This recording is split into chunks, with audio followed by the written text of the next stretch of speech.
When this schoolboy walks into the classroom, the bully is already waiting for him, and the first thing he does is greet Moo with a punch straight to the face. Blood hits the floor, but something is seriously wrong with Moo today. Instead of backing down, he slowly starts laughing like a complete maniac, and then charges straight at the bully. One punch, one brutal headbutt. That's all it takes to force the bully onto his knees right in front of the entire class. Everyone is stunned. They can't believe what they're seeing. Even the teacher has no idea what's going on. The hopeless loser everyone used to mock is now standing over his defeated bully, laughing like a madman, as if he can't even feel pain anymore. So what happened to him? Well, the strongest being on Earth just ended up inside his body. And his story began a very long time ago. It all started 3 million years ago, when humans were nothing more than stinky apes dominating the wildlife. Among those apes was the protagonist of our story, who was just an ordinary Australopithecus with an unusually strong love for hunting. But the defining trait that set him apart among all the specimens around was the fact that he never died. While his fellows turned to dust with the passing millennia, he remained alive to witness it all. Countless eons swept past him, but time had literally no effect on him. In the eternity of life he spent his time hunting, battling, and fighting. At some point, it became more than just a way of life. It became his obsession and sole purpose. In simpler terms, shredding his prey became his ultimate thrill. After spending 3 million years living this peak life, the guy got absolutely jacked. With nothing but raw physical strength gained from years of combat, he became so powerful that he literally ascended to the ranks of the gods. It didn't take him long to become the #1 ranked god in the divine realm. Now Moo, the once ordinary ape, is in charge of planet Earth.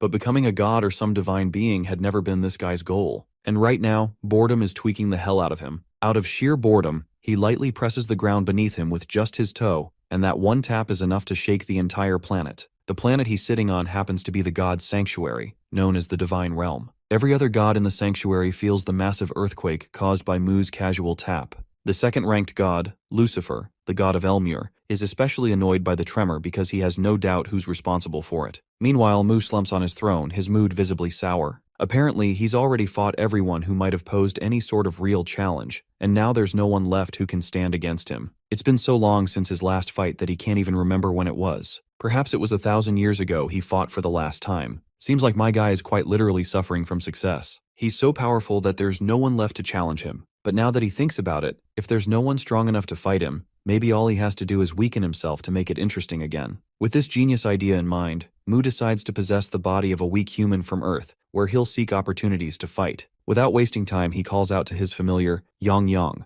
The massive reptilian creature quickly appears, ready to respond to his master's summons. Yang Yang isn't just any ordinary companion. He's the Supreme God's secretary, and his name literally translates to dragon in English. When Yang Yang asks the reason behind this sudden call, Moo casually shares his plan to visit Earth. Hearing this, Yang Yang panics and immediately casts an absolute binding spell, chaining his master down. He demands a plausible explanation for this abrupt and reckless decision. With the gods meeting on the horizon, Moo is supposed to stay put and fulfill his responsibilities. But Moo couldn't care less about any of that. Without even acknowledging the spell, he begins walking, dragging his massive reptilian secretary along like it's nothing. Yang Yang desperately tries to hold him back, but it's a futile effort. The real reason Yang Yang doesn't want Moo to leave isn't just duty, it's his own fear. This reptilian guy knows that once his master is gone, the other gods will turn their frustration and grudges on him. He's certain they'll use him as their personal punching bag to vent all the pent-up anger they've harbored toward Moo. But now that Moo has finally made up his mind, there's no power in the world that can stop him from fulfilling his desire to fight. Effortlessly, he breaks through the chains binding him and turns to his secretary. He openly declares that he'd consider staying, if only Yang Yang is willing to fight him in return. Of course, getting absolutely shredded by his own master is the last thing this poor reptile wants. So, nervously, he simply wishes his master a safe trip instead. With all obstacles out of his way, Moo shifts his focus to finding a candidate to possess. Tuning into the thoughts of the humans on Earth, he scans the sea of minds, listening to their wishes and desires. Amidst the noise, one thought stands out the most to him,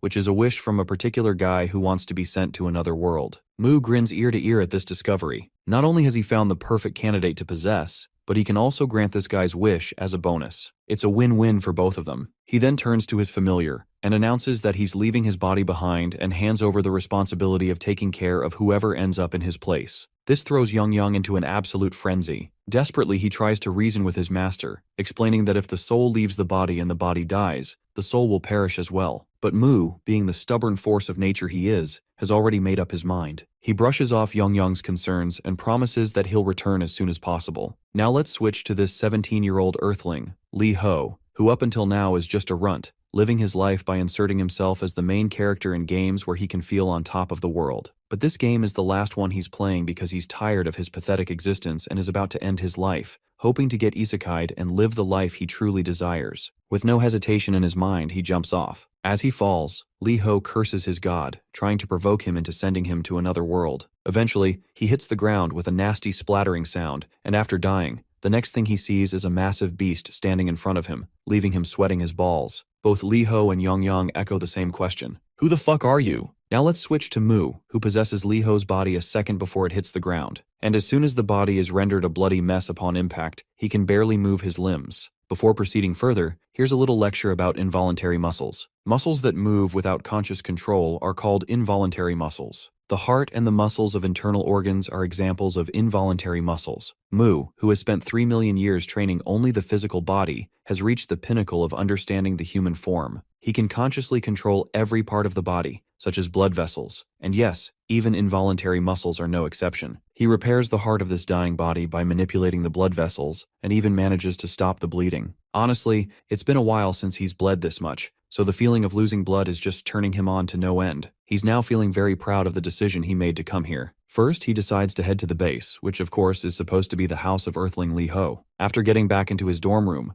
Mu spends hours digging through memories and figures out most of the things he should know. Apparently, Lee Ho has only one family member, and they're male, but he lives far away, so Lee Ho lives here alone. In simple terms, Lee Ho definitely fits the bill for being poor and miserable, and his current occupation is attending a place called school. Furthermore, there's one particular guy who's always finding excuses to beat the living daylights out of Lee Ho. This only makes Mu happier, as the sole purpose of his visit to this planet is to fight. He's ready to jump straight into a fight and start beating the hell out of anyone who crosses him. While he's getting all hyped up, he suddenly feels a tickling pain in his muscles. He quickly realizes that this muscle soreness must be from the handstand he did earlier. Although it's aching like hell, and you'd think that would be a huge turnoff, my guy is absolutely exhilarated to feel this familiar pain of muscle soreness, something he hasn't felt in 1,000 years. The next day, the spot where Lee Ho had fallen catches the attention of the authorities and is quickly turned into a restricted crime zone. With so much blood on the ground, they're trying to figure out who it might belong to. Mu also notices the officers gathered there, but he doesn't walk that path and simply takes a turn toward his class. After arriving at school, Mu opens the classroom door with the force of an animal, causing it to bounce back and smack him in the face. There's also this guy we have seen in Lee Ho's memories. He takes note of Mu's presence and questions him about his foolishness. Seeing this familiar face, Mu quickly recalls that this is the same bastard who often bullied Lee Ho. The sight of his prey being served to him on a golden plate like this makes him feel absolutely euphoric. Even the bully gets a little sassy, seeing how this loser is grinning maniacally. So he puts his phone down, gets ready, and throws a punch without any warning. The punch causes Mu's face to bleed, but he doesn't react at all to his enemy's preemptive attack. You see, Mu has his own rules when it comes to fighting.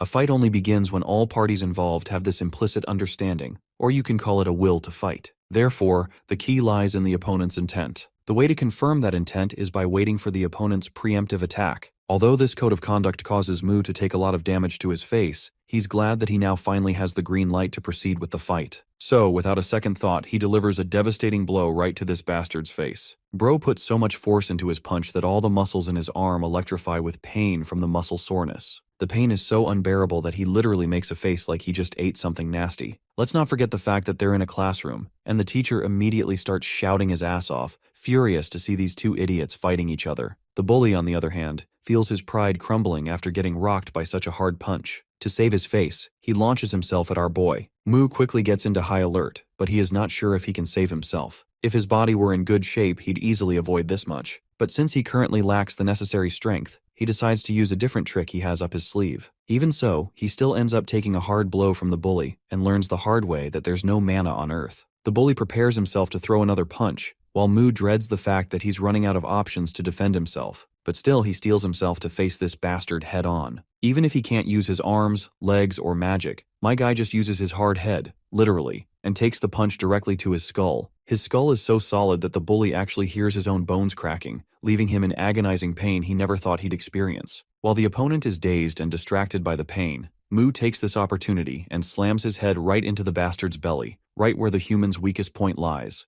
the solar plexus. Afterward, he follows up with an uppercut using his head, smashing the bastard under his chin. With that final blow, the bully's knees lose all remaining strength, and all the Gen Alpha kids in the room immediately grab their phones to record the guy in his misery. Everyone's faces glisten with sweat as they watch Lee Ho effortlessly win. Just yesterday, they'd seen him get beaten up, but this insane comeback is absolutely unbelievable. As for our boy, he's completely lost in his own thoughts. He vividly recalls how, when a fight ends and the excitement settles, there's a unique feeling you can only experience then. The dull, regular pain pulsing in the areas where you were hit and the sticky, bitter taste of blood seeping into your mouth. Well, this is exactly the feeling he's been longing for, and right now, he's absolutely turned on by this overwhelming sensation. My guy crouches down and makes sure to express his gratitude to the bully. But his way of expressing his gratitude is something rather unusual, something even I didn't see coming. He literally opens his mouth, bites off the bully's ear, and spits it onto the ground in the most barbaric way possible. This sight deepens everyone's anxiety even further. To think this dude actually ripped off someone's ear so casually? Well, this is just Moo's way of leaving his mark on those who give him a fun fight. It's his twisted version of expressing gratitude while marking them as a toy that could bring him joy. From now on, they'd be called Moo's Play. Only strong opponents could give him a fun fight, so naturally, Moo's Play became a symbol of strength in his eyes. But on Earth, this is not how things work, so it's no surprise that the custom he's been following is earning hate. Even students from other classes are talking about Moo. Sure, one student beating another isn't anything new, but someone getting neutered like this is something that's a first for the school. Through the windows, all of the students watch the bully getting loaded into the ambulance. Moo is glad that this place even offers house call treatments. As the ambulance van speeds off, he bids a final goodbye to the bully in good spirits. While our boy has earned the thrill of the fight he was craving,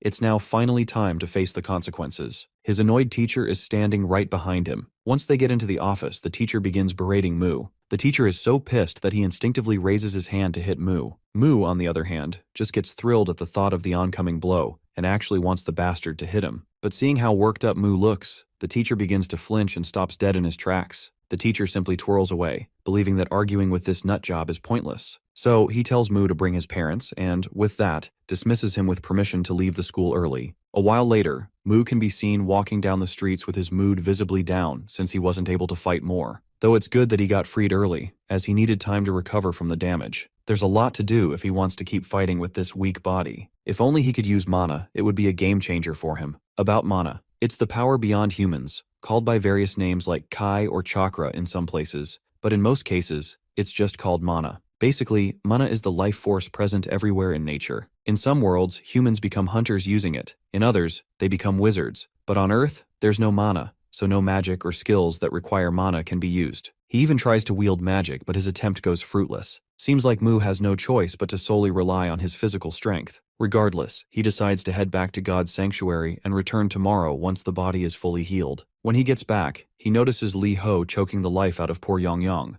A few minutes later, Lee Ho directly addresses Moo, expressing his desire to take this dragon along with him to another world. After all, if he has this dragon in tow, he'll be overpowered from the very beginning. But Moo doesn't pay much attention to this human's words. He simply conjures up a giant hand that grabs Lee Ho and begins walking away without properly clarifying his intentions. Though he does briefly mention that he's definitely going to send Lee Ho to another world. A while later, we reach Lucifer's domain, the second-ranked god. Moo barges into the castle without asking for permission or anything. Lucifer, meanwhile, already knows what's going on and why Moo is here, so he flatly refuses him without even hearing him out. But Moo insists and makes it clear that he's already decided to send this prick to another world, so he humbly requests Lucifer to open the gate. Lucifer, of course, hates Moo's guts and how he's trying to boss him around. Besides, he has no reason to comply with Moo's commands. Well, my guy quickly reminds Lucifer about the significant gap between their strengths, which should be more than enough reason for him to comply. But if Lucifer still has any problem following what he's being told, then he can try hitting Moo,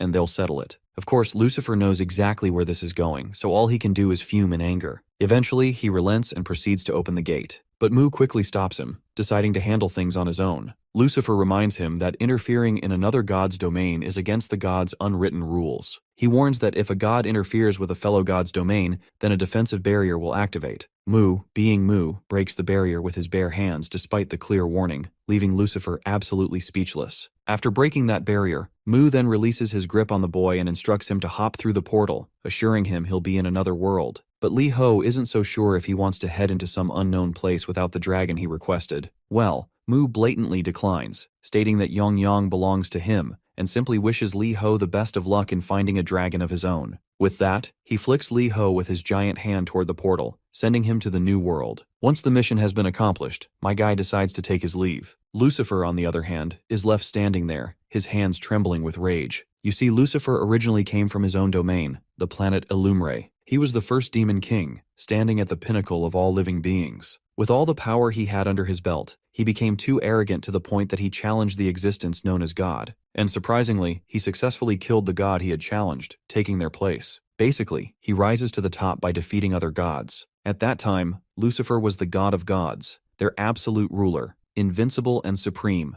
legendary and unparalleled, catastrophic and mythological, infinite and transcendent. In short, he was an utterly undefeatable force to reckon with. Well, that was only until Mu appeared. So in the present, it's not surprising that Lucifer absolutely hates the brute known as Mu. Outside, while Mu hops onto Yongyang to depart, we see one big ominous eye keeping a close watch over our hero. Let's take another look at Lucifer, who is as red as a tomato with all the anger bubbling inside him. Now let's switch back to that bully, whose face creepily resembles an angry Lucifer's. He's absolutely annoyed after getting his ass handed to him by a so-called pathetic loser. Though he's not about to let Li Ho off the hook so easily, especially after getting humiliated like that, it's just against his pride. To take revenge, he decides to call in his ace up his sleeve, Cheol Hyung. Enter Kang Cheol. He's a jacked dude and the 11th National Sports Festival Youth Division boxing middleweight champion. As he pours sweat in the gym, a ringing phone in the locker room suddenly catches his attention. It turns out the phone isn't his, it's his friend Guak Cheol's phone. Guak has 2 years of boxing experience under his belt, along with 14 sparring sessions. Guak picks up his cracked phone and answers the call. And of course, the caller is none other than that shithead bully. By the way, I still don't know the bully's name, so let's give him a well-deserved nickname, Chickpuss. Chickpuss offers Guak a new phone to replace his broken one, but in exchange, there's something he wants in return. Well, you know how it goes. Guak is more than willing to help Chickpuss with whatever it is. The next scene transitions into the classroom. Chickpuss enters, his nose and ears still covered in bandages, with his hand also wrapped up. After that humiliating loss in front of everyone, he can barely walk into the classroom with his head held high. As expected, he becomes the center of attention, and the students immediately start clamoring about how he ended up like this after always picking on people. They find it hilarious how the once tough guy is now nothing more than a defeated mess. The students who used to be scared of him now think it's ridiculous that they were ever intimidated by this hobo. Eventually, all these insults get under Chickpuss's skin. Slamming his bag down in sheer frustration, he glares at everyone. He confronts the students who are intentionally whispering just loud enough for him to hear. He challenges all of them openly and dares them to face him head-on if they're so eager to pick a fight. While most of the students recoil in fear, one particular student, the class president, stands up from her seat. Without hesitation, she tells him to shut the fuck up and sit down. Or, if he doesn't like it, he can leave the class. Chickpuss can't stand the fact that he used to be the hotshot in this room, but now everyone treats him like a complete loser. In a fit of rage, he grabs a chair and yells out a challenge to the entire class, daring anyone to come at him if they're so eager. It's then that a jacked-up guy steps into the classroom. Once he's inside, he questions the loudmouth about why he's standing. Chickpuss doesn't take long to get over his seat. While Chickpuss cowers on his seat, the class president gives a quick nod to the teacher, silently assuring that everything is fine. The teacher, however, has other plans. He asks the class president to meet him after school. Apparently, the guy who caused a scene yesterday, Li Ho, hasn't been answering his phone. The teacher wants the class president to check on him. To sweeten the deal, he promises her a glowing recommendation letter for her senior year. With that, the teacher conveniently dumps his responsibility onto the poor girl and heads out. Later, the class president arrives at the hostel building. She knocks on the door for what feels like ages, but there's no response. Since no one is answering her calls either, she decides to take matters into her own hands and enters the room. The moment she steps inside, two things immediately grab her attention. First, there are cockroaches crawling around everywhere. Second, and far more concerning, the man she's looking for is sprawled out on the floor, his eyes rolled back in his head. Her heart races and panic sets in. For a moment, she genuinely believes she's staring at a corpse. Later, we see that Li Ho's body has been escorted to the hospital. Right at that moment, Mu returns into the body. After finding himself in a completely different place than where he last left the body, Mu is naturally curious about his surroundings. As he tries to sit up, he notices he's connected to a drip. Since he does not understand the concept of injections or IVs, he feels dubious about the strange sensation of fluid entering his veins. He focuses on it and soon realizes the fluid contains nutrients, which are being absorbed rapidly, helping to speed up his recovery. It's not exactly magic, but whatever this thing is, it's undeniably effective. The thought that even Earth has something as useful as this brings a smile to his face. However, his subtle snickering catches the class president's attention, and it only creeps her out. She then explains that the homeroom teacher instructed her to find him. Now that her mission is successful, she plans to head back. Meanwhile, Mu has a lot of questions he wants answered. So, he quickly requests her to wait for a moment so he can ask her a few things. She acknowledges his call and stops upon his insistence, giving him a short period of her time before she proceeds to head to the tuition. Well, it looks like Mu has some questions that could help him learn about this world. The most important thing this fight-obsessed brute wants to know is if there's any place where he can train his body. The girl is completely expressionless, unsure how to respond since his question came totally out of the blue and was completely unexpected. But after a moment of thought, she decides to guide him. Since Mu's broke as hell, he ends up in a public park instead of a jam-packed gym. After doing some pull-ups, Mu feels pretty good. Even though he's just in an ordinary park with basic training equipment, he finds it all incredibly professional compared to what he had back 4,000 years ago. Back in the day, the only exercise he did was stone rolling, cliff climbing, and digging holes. It was all simple primitive training methods. But looking at this modern equipment, he's forced to admit that Earthlings are tougher than he originally thought. Suddenly, a pebble strikes him out of nowhere. It turns out Chickpuss has shown up, and he's brought along Guac, the friend he hired if my memory serves right. Chickpuss is drenched in sweat, his face contorted like he's dealing with some serious constipation. He's been searching the whole neighborhood for Mu, and of all places, this is where he finally finds him. Meanwhile, Mu picks up the pebble from the ground, trying to figure out who had the nerve to tag him with that thing. Chickpuss, in a not-so-bright move, admits it was him. He immediately follows up with a threat, bragging that Mu's days are numbered because this cousin of his took out all the third years single-handedly. But before Chickpuss can finish running his mouth, Mu lands a punch so devastating that it sends him straight to the ground. You see, to Mu, that pebble counted as a preemptive attack, which was more than enough justification to start the fight. The scene transitions to the gods' sanctuary, where all the gods are gathered around a grand round table for a regular meeting. But instead of Mu, Yongyang has taken the seat to represent his master. With a written speech in hand, Yongyang begins the meeting, prepared to act as a messenger on behalf of his god. Things take a sharp turn when the absolutely livid Lucifer interrupts, demanding to know what in the actual fuck Yongyang is doing there. The poor dragon nearly jumps out of his scales in shock. In a panic, he scrambles to reassure Lucifer that he's only there to deliver a message and will leave right after. After this frantic explanation, Yongyang gathers himself and proceeds to deliver the message. The message is simple, perhaps too simple. It states that Mu is looking forward to fighting someone stronger than himself and asks to be notified immediately if such a person shows up. And with that, the message concludes. Unsurprisingly, Lucifer is beyond annoyed by this nonsense. He slams the table so hard in frustration that a crack forms along its surface. Still fuming, he vents his frustration aloud. These meetings are already a colossal waste of his time, and now Mu can't even be bothered to show up in person. Lucifer turns to the other gods, questioning if they're really okay with this kind of insincere behavior from Mu. A heavy silence falls over everyone, making it painfully clear that, no, they're not okay with it. But at the same time, there's nothing they can do about it, at least not right now. That's when a blue-haired god, the third-ranked deity and divine archer Soso, speaks up. She reminds everyone that these meetings are meant to ensure world stability. When an abnormality arises that even the heart god can't handle, everyone is supposed to step in and deal with it. However, she finds it disappointing, if not outright disrespectful, that Mu didn't even bother showing up. Lucifer, already a ticking bomb, erupts again. He roars that the real issue is how maintaining the world seems like nothing more than a game to Mu.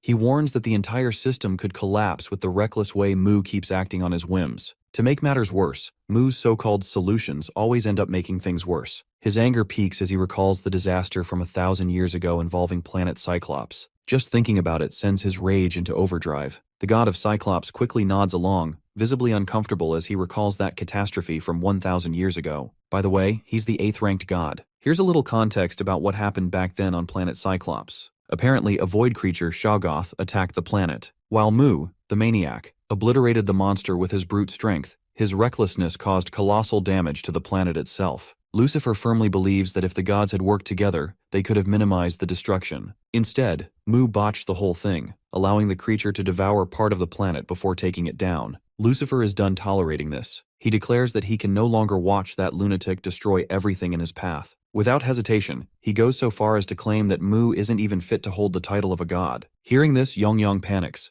The poor reptile can only watch as the god's resentment toward Mu becomes glaringly obvious. With nothing else in his power, all he can do is desperately beg for his master to return and fix things. Meanwhile, back on Earth, Chickpuss is sprawled on the ground after that punch. He's furious, seething at the thought that this idiot didn't even hesitate before decking him, even though his esteemed cousin, the boxer, is standing right there. Guac finally speaks up. He can tell this kid not only has guts, but also knows how to throw a punch or two. Curiously, he asks Mu if he plays any sports. Of course, this brute has no concept of something as structured as sports, and simply states that all he does is fight. Guak nearly chokes on his own breath hearing this clown of a response, but whatever the case, his curiosity is piqued. He's ready to test Mu's mettle and throw a punch or two at him. He takes the liberty to strike first, and launches a brutal punch. The result is just as you would expect. Blood sprays from Mu's nose, and he's sent sprawling backward. This outcome doesn't make Guak happy in the slightest. He's utterly bewildered, realizing that Mu had deliberately watched his punch all the way through and didn't even try to dodge it. Let me remind you, Mu the maniac doesn't dodge preemptive strikes. Now that the stage is set, our guy is ready to go all out. After observing Guak's movements, Mu mimics a boxer's stance. Balling up his fist, he throws a punch with all his might. But Guak quickly dodges the blow, though the sheer force of the punch sends him skidding backward. The poor guy learns the hard way that this dude, Lee Ho, really has something in him. The power behind that punch was downright unreal. Mu, on the other hand, is having the time of his life. Throwing a proper boxing punch for the first time felt like absolute bliss. At the moment of impact, Mu had intentionally tensed his arm muscles as hard as he could. Sure, his arm is screaming in pain now, but it was worth it. That punch felt amazing. He's never experienced this kind of force before, especially not from those weaklings who would break the moment he touched them. Still, if he wants to keep fighting, he knows he needs to take better care of his body. For now, he decides to use a temporary fix, in the form of himantes. Himantes are ancient Greek boxing straps made from 4-meter-long strips of tanned cowhide, wrapped tightly around the wrists for support. Meanwhile, Chickpuss is losing his mind watching his cousin, the so-called boxer, get pushed back. He angrily questions Guak, demanding to know why he's struggling so much against this nobody. Under the mounting pressure, Guak launches himself forward again, aiming to land another punch. But Mu quickly safeguards himself, effortlessly blocking the attack. Guak, on the other hand, is gritting his teeth in frustration. He's throwing everything he has, yet this guy is just standing there, stopping all his punches as if it's nothing. Mu, on the other hand, is analyzing every move. He notes how fast and precise Guak's punches are, but they're way too predictable. Just watching the way his muscles move, Mu can tell exactly where each punch is aimed. Finally, Mu takes a calculated step back, effortlessly avoiding a direct hit. Guak gets frustrated after having his blow dodged, so he quickly throws another punch, but Mu dodges that one too. And then, my guy counters with a perfectly placed punch to Guak's hand, causing him agonizing pain. Mu finds it funny when he notices how Guak's pained reaction is quite similar to Chickpuss's expression. If he had any doubts before, they're gone now. These two are definitely cousins. With another decisive blow, Mu knocks Guak out cold, leaving Chickpuss standing there, frozen in fear under Mu's intense gaze. While Mu is eager to finish what they started, Chickpuss can only tremble with his courage completely drained. Seeing Chickpuss cowering in fear, Mu concludes he's lost the will to fight. He directly asks if this bastard plans to fight further, but before Chickpuss can muster a response, Mu delivers a devastating punch straight to his face. What follows is a relentless flurry of blows. Mu doesn't give Chickpuss even a second to concede defeat. Blow after blow lands, and by the end of it, Chickpuss is beaten to a pulp. To finish things off, Mu delivers one final bone-rattling punch, knocking Chickpuss out for good. Satisfied that his opponent has no fight left, Mu turns and walks away after claiming the ear of Guak, and leaves the two broken cousins behind. Later, Mu returns to his apartment, sitting there and reflecting on the recent events. He admits that fighting has been fun so far, but the fact that his body breaks so easily is holding him back a lot. He never, even in his wildest imagination, thought that his muscles would tear just from throwing a few simple blows. While this muscle-tearing process is crucial for growing stronger and continuing to fight, it constantly interrupts him. He eventually decides to head back to the god's sanctuary to retrieve something he had asked Yang to prepare, which is a recovery magic orb. However, when he tries to return to the sanctuary, he fails. No matter how hard he concentrates, the transition just doesn't happen, leaving him wondering what in the world is going on.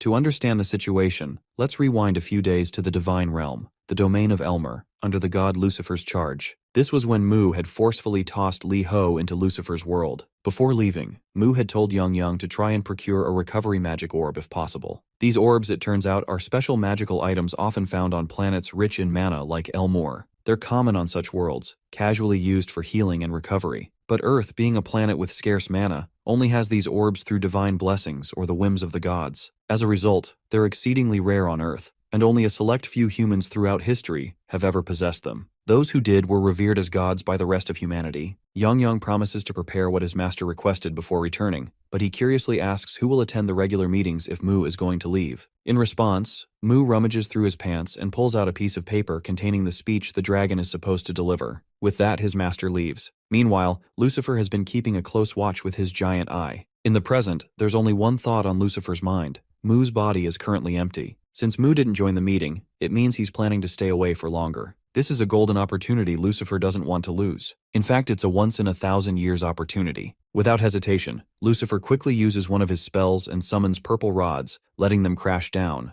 But Young quickly dodges the attack, sternly questioning Lucifer about what he's trying to pull. With a firm tone, the dragon inquires if this is perhaps a declaration of war against the Earth God. Lucifer rises into the air, making it clear that he will expel the Earth God from the seat of divinity. It's a war, and he intends to win. With this declaration, Young doesn't try to hold back either. He quickly opens his maw, preparing a compressed breath fire attack, and shoots a beam of fire at Lucifer. But Lucifer casually flings the attack away like it's nothing. The attack literally spans 360 degrees of the entire planet and causes a massive explosion. The explosion is so enormous that even So has to activate her self-defense aura, casting it over all the other gods to protect them from the collateral damage. After that massive attack, Young decides to take things up a notch. He activates his polymorph release ability, and the guy grows to a massive size. Compared to him, Lucifer looks like a tiny mosquito. But as we all know, size doesn't matter. What truly matters is stamina, and it's no surprise that someone as big as Young eventually gets outmatched. So looks tired already, and since she doesn't want to be part of this mess, she starts to leave, but Lucifer quickly stops her. Before she leaves, he wants to know where she stands, whether she supports Mu or opposes him.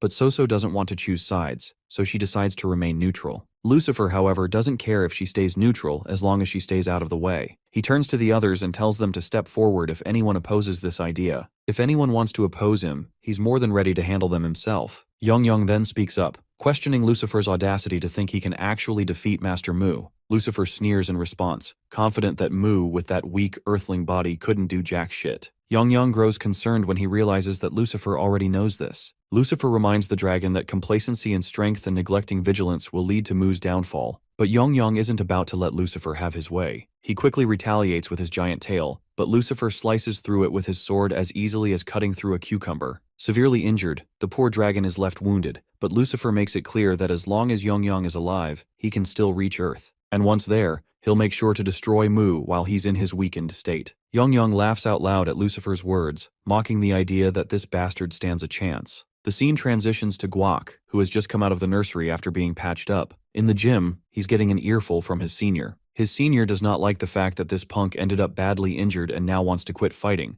even though the competition is just around the corner. The poor guy can do nothing but apologize. But his apologies don't calm his senior down. The senior instructs him not to come back until his arm is healed and dismisses him, telling him to get out of his sight. After taking the harsh words, the poor guy begins to walk out. As he leaves, he runs into Kang Cheol at the exit. Kang, of course, is not thrilled to see his friend in such a beaten-up state, and questions him about the broken arm. Now that Guak thinks about it, Kang is the best boxer in their gym, so he wonders if he might be able to defeat the person who did this. He bows his head in embarrassment before starting to explain. He claims that Chickpuss was getting bullied, so he stepped up to save him, but the opposing party ganged up on him and beat him up. What a coward. He literally twisted the entire story, and just to save his face, he is lying that he was ganged up on instead of admitting that he was soloed by Mu. Anyway, Guak claims that his left arm and ear are in this condition because of those punks. He even starts crying in order to sway Kang into fighting those bastards for him. But it seems Kang isn't as stupid or brain-dead as this blonde. Kang simply tells him that he should have been more careful before the competition, and, instead of fighting, he could have done an extra sparring session. Of course, Guak wasn't expecting this response. The fact that Kang isn't even considering helping him just makes him a little annoyed. Suddenly, Kang pauses, turns around with a totally pissed-off face, and asks this idiot who it was that beat him to a pulp.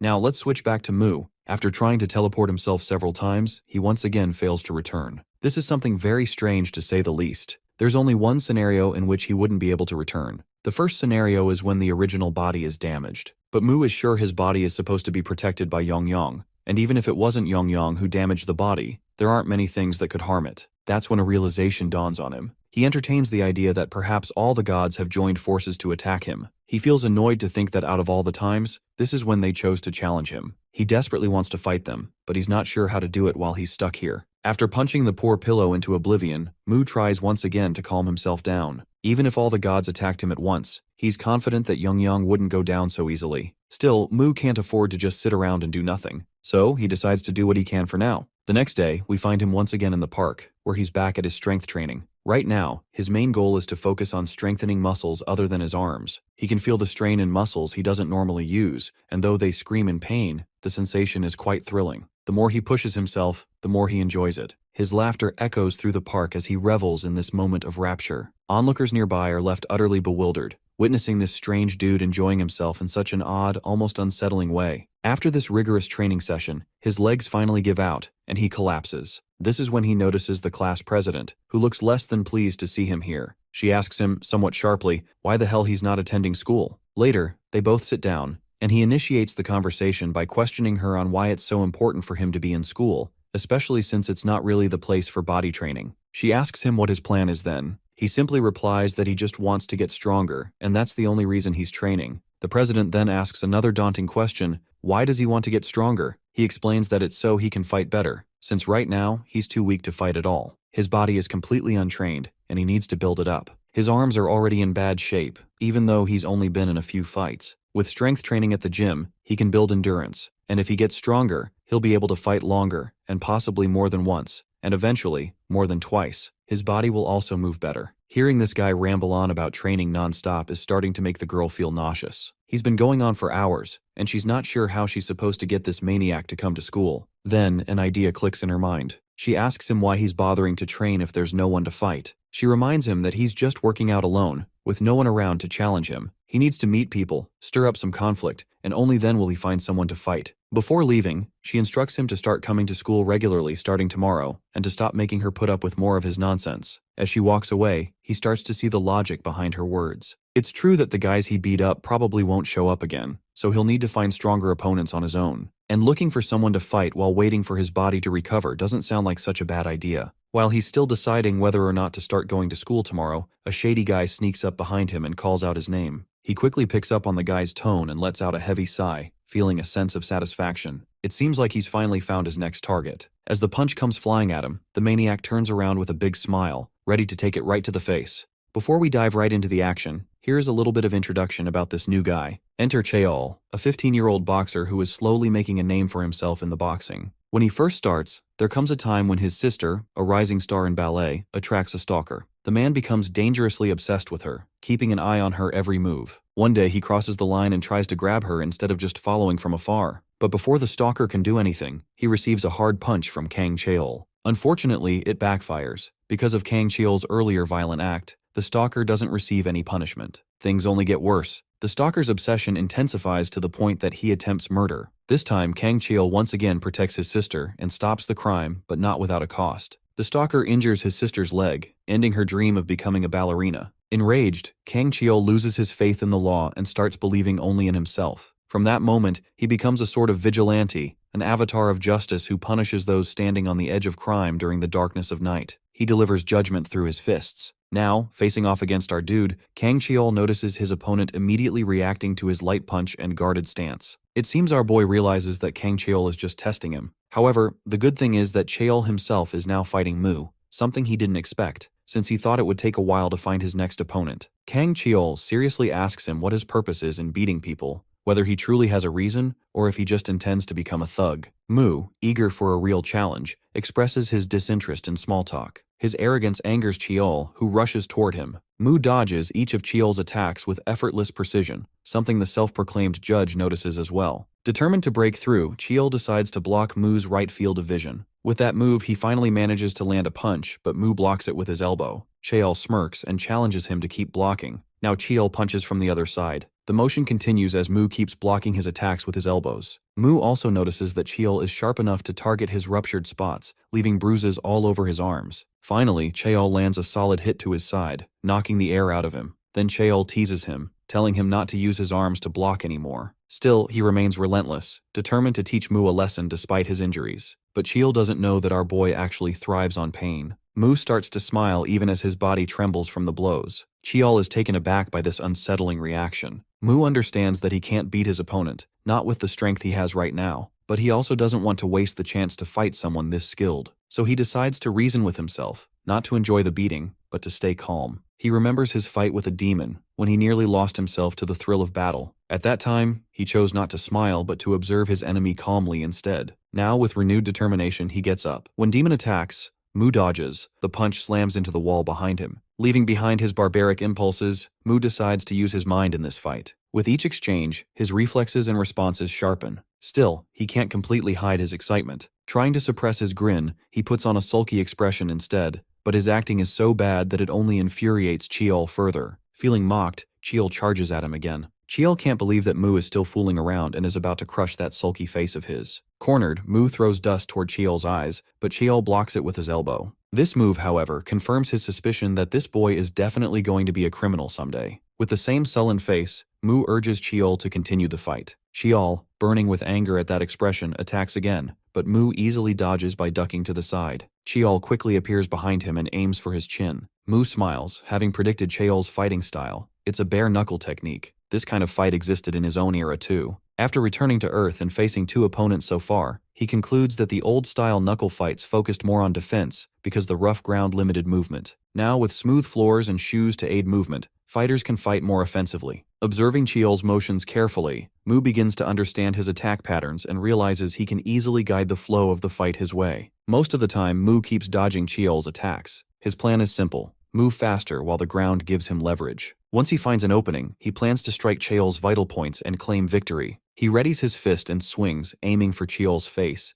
but to his surprise, his arm doesn't respond. He had tried to use his elbow for the strike, but something goes wrong. Mu laughs and taunts Cheol for missing his target. Furious, Cheol retaliates with a rod, striking Mu's leg and making him wince in pain. Cheol tells him coldly that while this might be fun for him now, in the future he'll probably laugh while tormenting others. But today, he'll learn a lesson that will wipe that grin off his face. As Cheol raises the rod again, Mu realizes he has lost this fight, something that hasn't happened in the last 4,000 years of his life. He braces himself for Cheol's next strike, but before it lands, something hits Cheol. Assuming there must be a witness, Cheol runs away. The person calls out to Mu, addressing him as master. Mu turns around and realizes that it's none other than the tiny form of Yang. A little while ago, Lucifer is looking at Mu's real body, which he has securely trapped. This means Mu can no longer return to it. Worse, the space where Lucifer keeps Mu's body is a sealed dimension. His soul can't enter it no matter what. All Lucifer needs now is to open the Earth barrier to complete his plan. Turning to Yang, he offers him the throne of Earth in exchange for cooperation. But the loyal dragon remains silent, which irritates Lucifer, who demands an answer. Yang calmly asks whether the barrier can truly not be pierced by any attack. Lucifer confirms it with arrogance, saying no attack can break through it, and again orders him to accept the offer. Before he can finish, the dragon cuts him off, while saying that he's glad to hear that.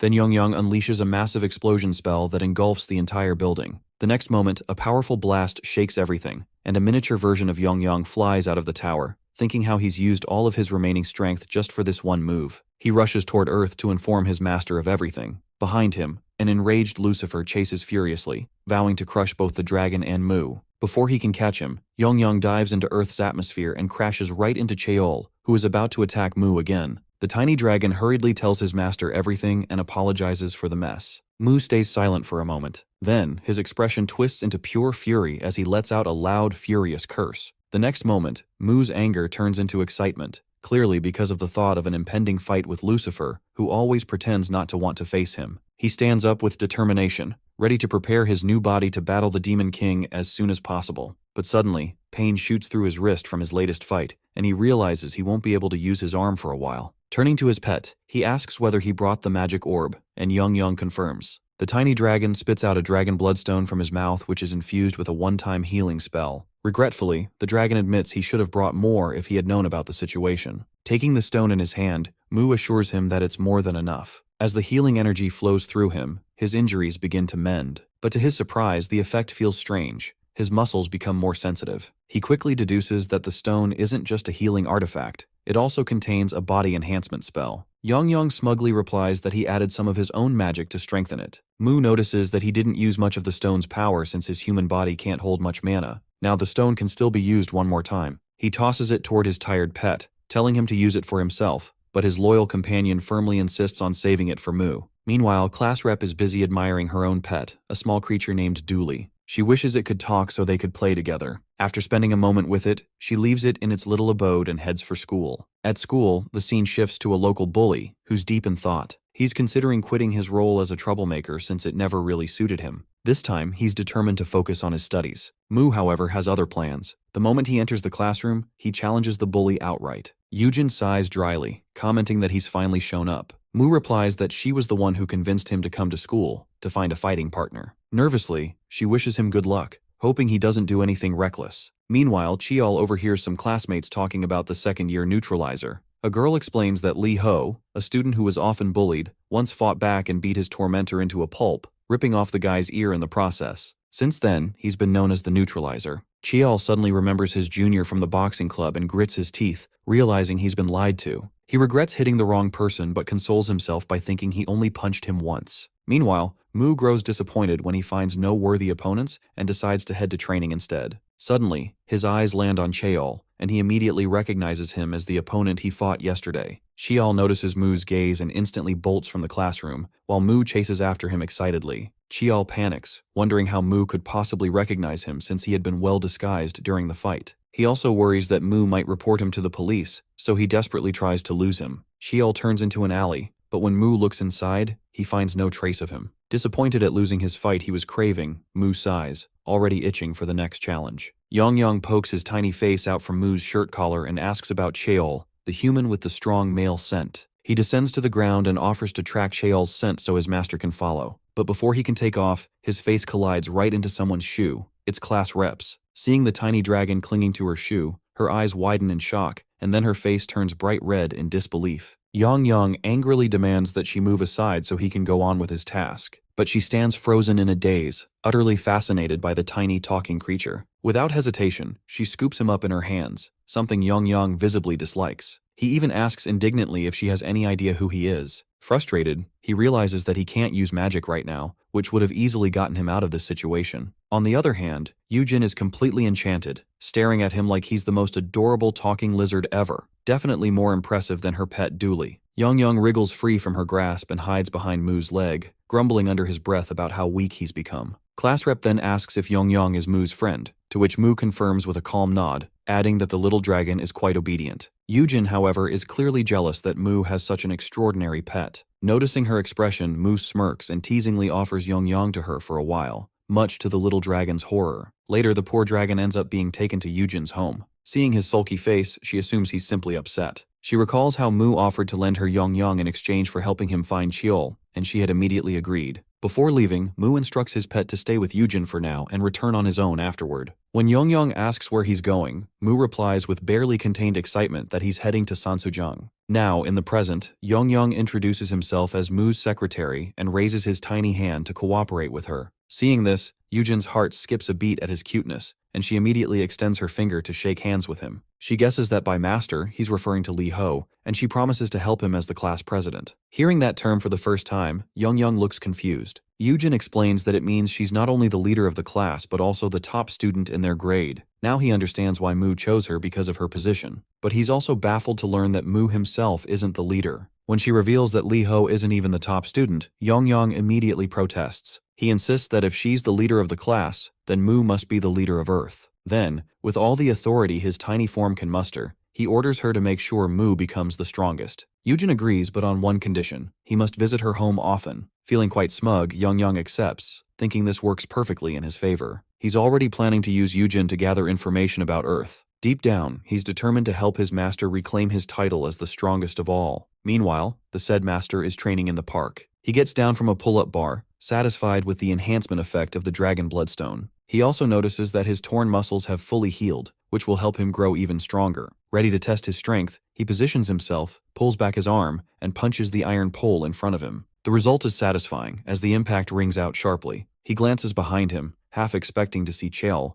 but feels disappointed when he doesn't. Still, he consoles himself, thinking he'll run into him eventually at school since they both attend the same one. As he walks away, the pole he struck now bears a deep dent from his punch. Passing by Yujin's house, his scent of sweat drifts through the air, reaching Yongyang, who is currently browsing online shopping sites with Yujin. Catching the familiar smell, Yongyang hops down from her shoulder and bids her goodbye. Yujin is clearly disappointed that his visit has ended so soon. Jumping out the window, Yongyang glides through the air and lands neatly on Mu's shoulder. With a smug grin, he boasts about how he won Yujin over, and that now she too will follow Mu. As they continue walking, a commotion breaks out in a nearby alley. Mu turns his head and Yongyang's nose twitches. He immediately catches the familiar scent of Cheol coming from one of the people fighting. Cheol is beating up a thief who stole a bike. The thief, clutching his bruised face, warns Cheol that he's making a huge mistake. He even threatens to send people after him, which only earns him another round of punches for talking nonsense. At that very moment, Mu shows up behind him. Cheol turns to find Mu standing behind him. Yongyang, however, is too busy sniffing the air, clearly distracted by the delicious smell coming from a nearby restaurant. Mu's eyes, though, are locked on Cheol. Cheol immediately raises his hands in protest, insisting that Mu has misunderstood as he has no intention of fighting anymore. But Mu doesn't seem to care. Without a word, he charges forward. Left with no choice, Cheol takes a defensive stance. Just as Mu closes the distance, he suddenly stops. Cheol blinks in confusion, unsure why Mu hasn't attacked yet. For a split second, he wonders if Mu might have changed his mind. That's when the thief, seeing an opening, pulls out an iron rod from his bag and swings it hard. Cheol narrowly dodges, but the rod crashes against Mu's head instead. Mu pretends to be hurt, but in truth, he's only waiting for the right moment. The instant the thief lowers his guard, Mu kicks him in the stomach, snatches the rod, and slams it into the man's neck before smashing their heads together. The thief screams in pain, but Mu doesn't stop. He keeps hitting, punching, and striking, his face lighting up with joy, until suddenly, it doesn't. His excitement fades into dullness. The victory feels empty, lifeless. One-sided fights just don't thrill him anymore. So naturally, he decides to fight Cheol instead. But when he turns around, Cheol is already gone. While Mu was busy pummeling the thief, Cheol quietly slipped away, wondering in disbelief how this guy kept finding him. Meanwhile, poor Yongyang is still thinking about food, drooling at the thought of a proper meal, only to be smacked aside as Cheol runs past him in his escape. At home, Cheol's mind keeps rolling around Mu's tactics, the way that guy seems to actually enjoy fighting. At that moment, his sister, Kang Hyuna, arrives, proudly announcing that she has just won a case against a criminal. After the stalking incident, this former ballerina has become a prosecutor. She tells him to move aside, but he turns to her and asks if she would get hurt if he hit her. She retorts that her hit wouldn't even make him flinch. Then she walks past him, explaining that for dinner, he'll have ramen but without an egg. He quietly observes how unbroken her spirit is, even after everything she went through. In contrast, that same incident has left him full of anger. But this isn't one of those moments for reflection, not when he starts boxing again, his mind slipping back to his early days. Meanwhile, Mu is heading to school while poor Yongyang keeps apologizing for yesterday's incident, claiming that hunger made him lose sight. The students around them notice Yongyang and start guessing he might be a Komodo dragon. Just then, Yujin spots him and runs over, clearly excited to see him again. Mu asks her about the mission of finding the guy. She says she has a vague idea about the person he's looking for. Based on his description of Cheol in disguise, she realizes he's talking about Iljime. Mu doesn't recognize the name, so Yujin explains that it's short for Iljin Matajek, meaning someone who beats up bullies. Then she teasingly asks if he's into that kind of bully stuff. Mu, clueless as ever, just shrugs, but firmly adds that he has no intention of letting that guy go next time. At that exact moment, Cheol is standing right behind him. They are passing by when they hear Cheol's voice behind them. He leans in and whispers in Mu's ear that he'll find him after school, so he should wait up. Yujin notices their exchange and curiously asks if they know each other. Instead of answering, Mu looks thrilled at the thought of meeting this Iljimai. During class, waiting becomes torture for him. He can barely hold himself back at the thought of fighting. When the class finally ends, he finds Yujin and offers a motion-sick Yongyang to her, saying he has some work to do. Giddy with excitement, she immediately takes the little dragon and leaves. Once everyone's gone, Mu tells Cheol that his waiting is over. Cheol steps out, satisfied that he's been quiet all this time. He pulls out a pair of leather gloves and puts them on. Mu eyes them curiously, wondering if they're himantes, the kind used in ancient Greek boxing. Cheol asks whether he likes fighting. Mu denies it, but admits in his mind that he enjoys the feeling of sensation when he hits and gets hit. The movement of muscles, the surge of energy. It makes him feel alive after so long. Cheol, watching his expression, easily catches that he's lying. Then Cheol tosses him an extra pair of gloves and tells him to wear them since he doesn't plan to beat up anyone unarmed or anyone who isn't a bully. Without wasting another second, Mu slips on the gloves and rushes toward him. Cheol notes his impatience but stays calm. He's here for the fight too. He wonders if he's becoming overly emotional again. Facing Mu, Cheol relaxes his stance, deciding to treat this like a real boxing match. The next moment, when he lunges forward, Cheol punches him square in the face, then lands another blow on the other side. The rhythm feels good. He relaxes his shoulders again, channels rotational force through his body, and transfers that energy to his fingertips before sending another hit to Mu's face. Finally, he feels like he's boxing instead of just fighting. Meanwhile, Mu realizes Cheol's punches are dangerous, enough to cause real damage if not for his physical reinforcement. But the thrill of battle excites him. He's finally getting the fight he wanted. Elsewhere, in the night study class, Lee Haejin is asleep at his desk. He wakes to find a sticky note reminding him regarding his constant napping. Grumbling, he checks his phone, grabs some chocolate, and steps outside, only to spot the classroom where Mu and Cheol are fighting. Inside, Mu kicks Cheol, who protests that kicking isn't allowed in boxing. Mu, clueless about the sport, leaps into the air and questions whether there's any rule saying fists are the only weapon in a fight. Then he kicks Cheol in the face, and again in the shoulder, relentless in his attacks. Cheol, however, forgets just how heavy his kicks can be. The next one is aimed at his leg, which he narrowly dodges. He can't afford to let his lower body collapse. Meanwhile, Mu tenses up, realizing that the effect of the bloodstone on Yongyang's physical reinforcement might have worn off. Cheol notices the sudden change in his expression and instantly realizes that Mu is out of strength. To lighten the tension, he suddenly bursts out laughing. Cheol laughs too, and their laughter echoes through the empty classroom. Outside, Heijin watches them through the glass window, disgusted that they're laughing in the middle of a fight. Inside, the match continues. Cheol rushes at Mu, but Mu, now drained from the physical exertion, decides to take a defensive approach. Cheol is merciless this time. He punches his knee, making him stagger, then lands another blow on his face. Yet he keeps smiling. He understands now that Li Ho's body isn't strong enough to endure against Cheol's solid muscles. A thought crosses his mind,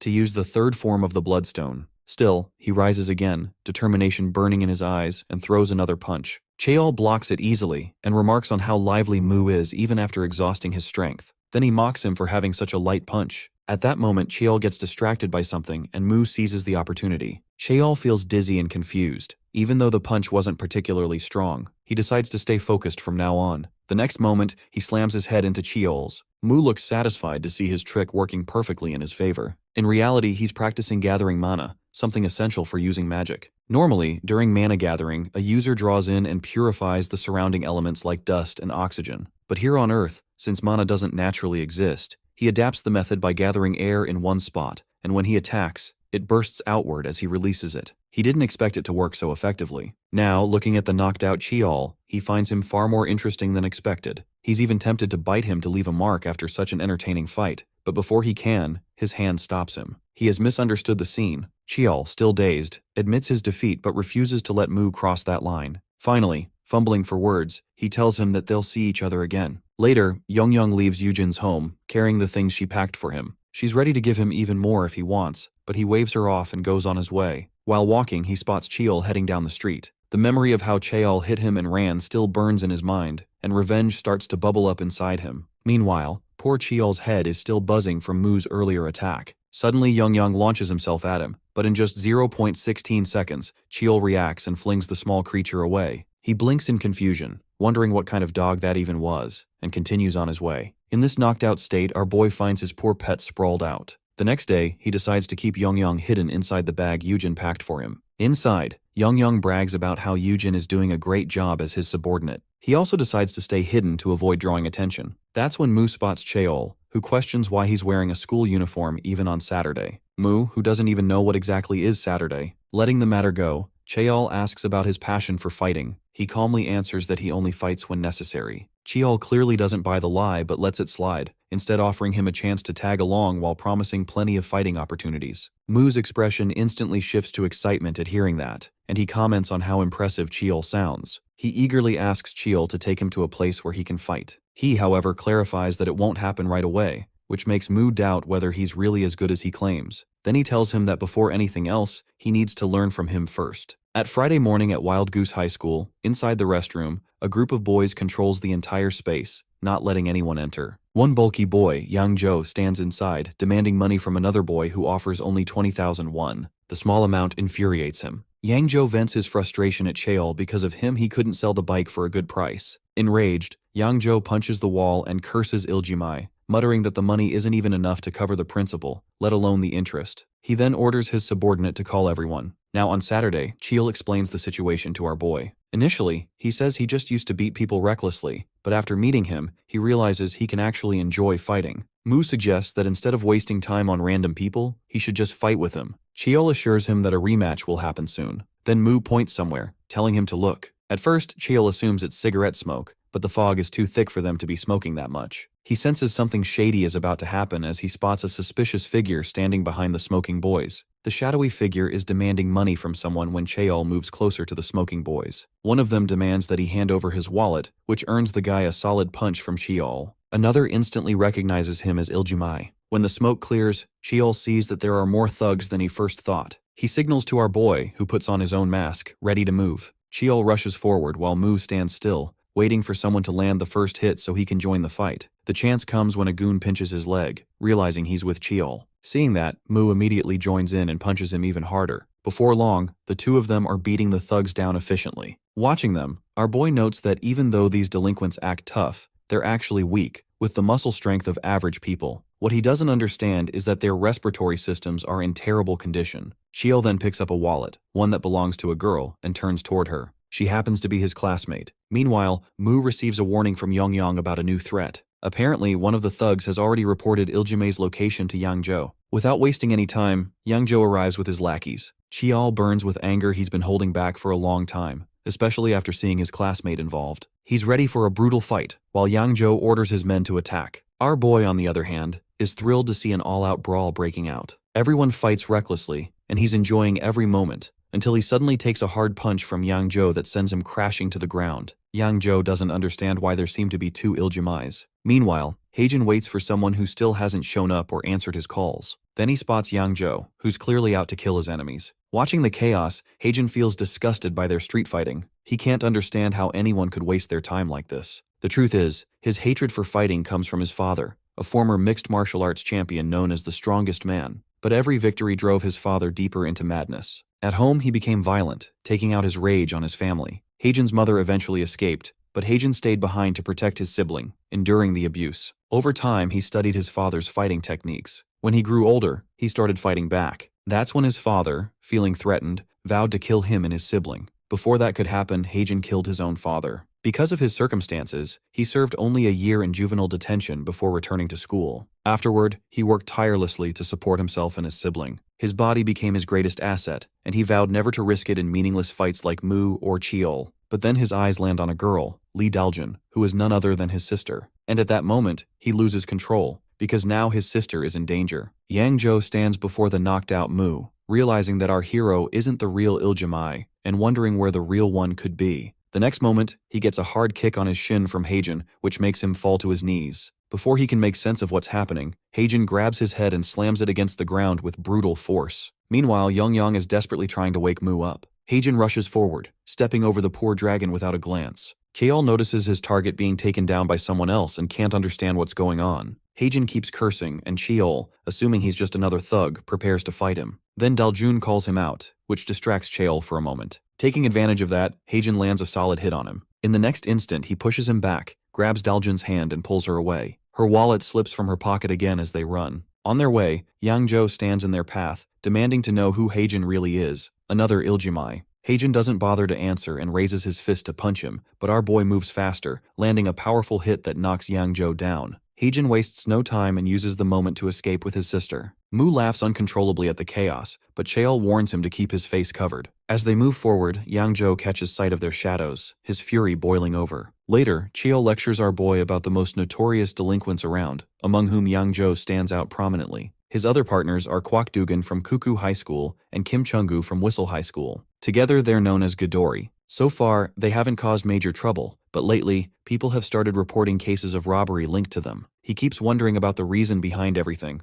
but after yesterday's incident, he finally realizes that all of them are the same people who once beat him up during a mugging incident. Yang Zhou turns out to be their so-called leader and the mastermind behind their crimes. It seems like Cheol's lecture is completely useless, as our boy doesn't even understand simple terms like delinquent or mugging. Cheol gets furious at him for having a brain but no common sense. Hearing his anger, Yongyang also gets worked up and yells at our boy for daring to talk to his master like that. Cheol is taken aback when he hears a talking creature, which he initially assumes is a frog. Mu calmly explains that it's his companion. Cheol now starts to find Mu a very suspicious person in his own way. First, he didn't know basic words, and just yesterday, he didn't even know what Saturday was. And now he has a talking frog, much to Yongyang's irritation. Finally, Mu decides to reveal his identity to Cheol, declaring that he is a god. Cheol doesn't believe him for a second and instead concludes that he must be an alien. Ironically, our boy doesn't even know what an alien is. It's revealed that they're sitting in the class president's room, who looks completely annoyed by their presence. Later, Yongyang finally manages to charm Yujin into letting the boys stay there for their plan. Cheol explains things to Mu in simple terms. Yang Zhou is their target. Still, Cheol feels a wave of irritation when he thinks about Daljun. At that moment, Mu reflects on Yang Zhou. Just thinking about him gives Mu a strange sense of defeat, though he realizes that Yang Zhou's bulky body creates a gap in their power. The thought excites him. He wants to fight Yang Zhou, but he tells Cheol that to win against him, he'll need proper training. Cheol agrees, admitting that he runs out of stamina too quickly. He offers to bring Mu to his gym for training. Mu thinks about boxing, but it doesn't feel enough. He wants something rougher, though he doesn't quite know how to express it. Meanwhile, Yongyang scrolls through a video on his phone and shows it to Mu. In the clip, a man takes a direct hit to the solar plexus and gets knocked down instantly. The streamer challenges anyone to defeat their champion for a 1 million won prize on the spot. Cheol watches too, and notices the name of Kim Chung-gu, who is one of the members of the Godori group. With that, our dude sets his new goal. First, he'll defeat Yang Zhou, and then, the remaining members of the Godori group. Meanwhile, in the Divine Realm, Lucifer is livid as he attacks the domain of the Earth God to vent his frustration. Staring at the barrier that holds the Earth, untouched and unshaken by his assault, Lucifer grits his teeth in utter rage. He knows that Mu can easily break through this kind of barrier, and he can't understand why, despite being stronger, he himself cannot. The realization frustrates him beyond reason. His face shifts into that of Yang Zhou, who is furiously cursing Iljimai. He's standing in a public restroom, banging so loudly that a person inside wonders if he's just that desperate to use the toilet. Later, Yang Zhou complains to his minions about not getting either the money or Iljimai. One of them shows him Daljun's wallet. When he checks inside, he finds only a few coins. He frowns, muttering about how today's youth apparently don't carry cash anymore. Then he spots Daljun's ID card and picks it up. His expression twists into a smug grin. He's clearly planning to use it for something. Meanwhile, Mu follows Yongyang's directions, guided by the map Yujin made for them. As they walk, a boy jogs past with his dog. The moment the dog gets near Yongyang, it catches his scent, growls, and bites him. Enraged, Yongyang glares at his new enemy and swears to kill the dog as soon as he regains his magic. After a while, they reach their destination, where people are trying to participate in a challenge, but keep getting rejected by the streamer selecting the participants. When it's Mu's turn, the streamer comments on him wearing a school uniform on a weekend and asks about his school. Mu confidently answers that he's from Pigeon High School. When asked about his fighting experience, he doesn't understand at first. Once the streamer explains, he calculates and proudly declares that he has 3 million years of fighting experience, causing a person behind him to burst into laughter. The girl agrees to let him participate but asks for an entry fee of 50,000 won. It seems Yongyang has already stolen Yujin's wallet, and the streamer finds 46,000 won inside. She accepts it anyway and lets Mu join. As Mu steps forward, he notices a hooded figure whose physique reveals intense training. Remembering the Godori members from the stream, he concludes that this must be one of them. The Godori member announces that the challengers should come forward, as the contest is about to begin. First comes the introduction phase. This fighter has a 13-week winning streak. While the introductions are still going on, Mu steps up, ready to fight, but is stopped by a short girl who tells him this isn't how their fights are conducted. She then explains the tournament-style pattern of their competition. After a while, it's finally our boy's turn, to face the disciple of a famous Chinese martial arts master, the Chinese exchange student, Xiang Xingquan. The crowd starts buzzing with excitement, and people begin placing bets on the fighters. Meanwhile, Yongyang is completely confident in his master's victory. But then, he spots the same dog that bit him earlier. Fueled by vengeance, he jumps into the air, ready to get revenge. He lands near his master, who looks utterly confused by his sudden appearance in the arena. The dog, now off its leash, growls and gets ready to fight Yongyang again. The streamer, delighted by this unexpected turn, announces to the viewers that the match has now become a double battle, where even the participants' pets will fight alongside them. The crowd roars with laughter and excitement as the streamer reintroduces each contestant once again, hyping up the chaos to come. Everyone is confused at the sight of Yongyang, trying to guess what he actually is, a lizard with horns and wings. The streamer, thrilled by the chaos, announces the beginning of the match. The Chinese martial artist introduces his style, explaining the imitation fist, a technique where one mimics the movements of animals. He warns Mu that an unarmed human can never defeat an animal, so he should be cautious. With that, he rushes toward him, using the tiger fist to lure Mu into dropping his guard. Before he can land his strike, however, Mu hits him with a single powerful punch that knocks him down instantly. Mu calmly tells him that even if he imitates animal movements, he's still human,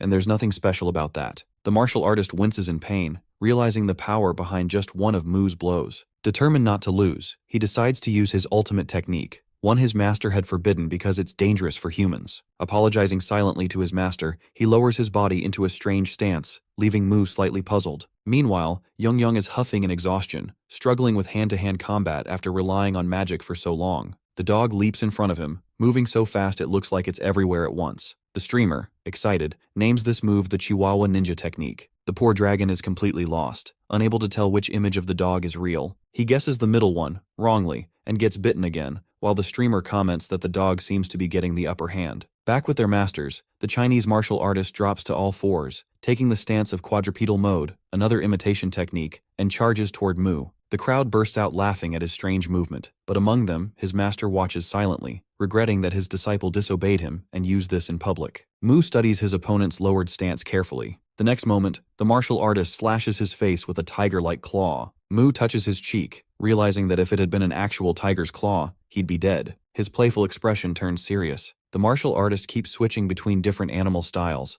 overwhelming Mu with unpredictable movements. For a moment, Mu feels tense, but soon, that tension turns into excitement. He glances at the dog fighting below and suddenly understands something. If his opponent fights like an animal, then he must also share an animal's weakness. He bends his knees, channels his strength, and unleashes a burst of muscle expansion. In an instant, he jumps high into the air, far above. The martial artist looks up, startled, and before he can react, Mu dives down and strikes him. His reasoning proves correct. The weakness of quadrupedal creatures is the sky. Mu then turns toward his pet match, glaring down at the terrified dog, who instantly collapses in defeat. The streamer excitedly announces Mu's victory, while the crowd erupts, some even searching online for where to adopt lizards like Yongyang. Yongyang, meanwhile, grumbles at Mu about his magic. After 5 matches, the winners advance to the finals. The 6th match begins, which will determine the second finalist. Mu steps up for his next fight. His opponent is none other than boxing diamond breed, Guak Cheol, whom Mu has already defeated once. Mu looks thrilled to see him again. Poor Guak Cheol, on the other hand, looks absolutely terrified.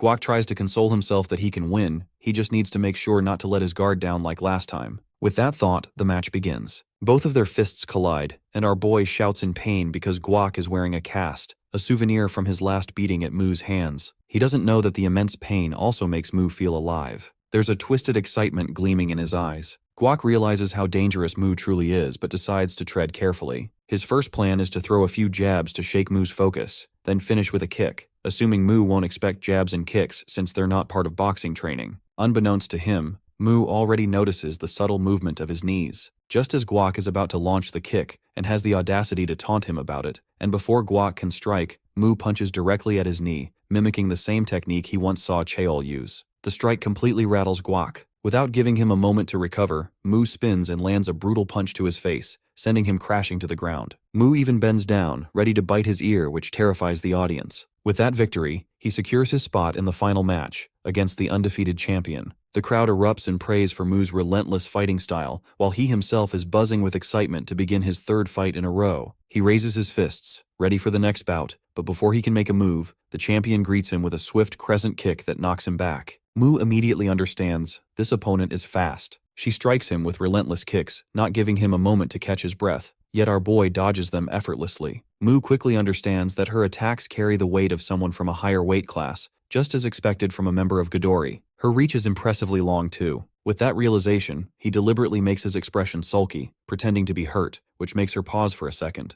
wondering if he's actually in pain. Mu knows he can't get close to his opponent easily, but still, he rushes toward her. Once again, her sharp kick stops him in his tracks, followed by a quick jab. He tries to extend his range by adding a kick of his own, but she ducks effortlessly, reading his movement like a pro. In this exchange, our boy not only takes a few hits but also counters with spinning kicks of his own, refusing to back down. She is stunned to see his sudden back whip kick. As Mu steps back, he notices the height difference between them, realizing that her tall frame makes her body less suited for close combat. She jumps again, striking from mid-air with another high kick. Observing her movements, Mu quickly figures out that all her attacks target the upper range. Before her kick can land, he steps back and drops down onto all fours. Now he's in quadrupedal mode, just like the Chinese martial artist he fought earlier, to counter her high attacks. He's hoping this stance will help him find an opening. She launches another kick, but this time he easily dodges with his lowered stance. She isn't used to this kind of low-ground movement, and it makes her tense. Meanwhile, the audience grows wild with excitement, cheering for the unpredictable match. The Chinese martial artist is baffled to see Mu flawlessly using the quadrupedal mode he himself spent 5 years perfecting. Even his master is impressed by Mu's adaptability, though he reminds himself quietly that his bet is still on the champion. The champion tries again to land a decisive kick, but Mu moves around like a cockroach, dodging every strike. She suddenly senses movement behind her and attacks instinctively, only to realize there's nothing there. Mu is already in front of her. In the next moment, he channels his energy and unleashes Imitation Fist, Behemoth Fist. The story flashes back to our hero's original story. He is from Earth, but doesn't stay there for long. After becoming Earth's leader, he moves to a planet designed by Lucifer, though not by his own choice. This realm is brimming with mana, and the animals here have evolved into terrifying monsters because of it. Day by day, Mu grows stronger as he defeats these beasts one after another. Among all the monsters he faces, Behemoth stands out as the strongest of them all. That's why he uses the hieroglyphic fist, an imitation of Behemoth's fist, in his match. For this purpose, he rearranges his muscles to closely mimic the monster's power and strikes the champion's side. She is thrown back and winces in pain. Before she can recover, he readies his fist again to attack. But before he can land the blow, the streamer announces that the match is over since it went out of bounds. Everyone is baffled to see the champion defeated by our guy. They're equally confused by the abrupt end of the match. The streamer quickly ends the broadcast, then turns to him with a smile, promising to give him the prize money. However, in the back alley, she clarifies that she only said he needed to win to get the money, but the real deal is that he must defeat her to earn it. Before he can react, she launches a flying knee kick that knocks the air out of him. That's when he realizes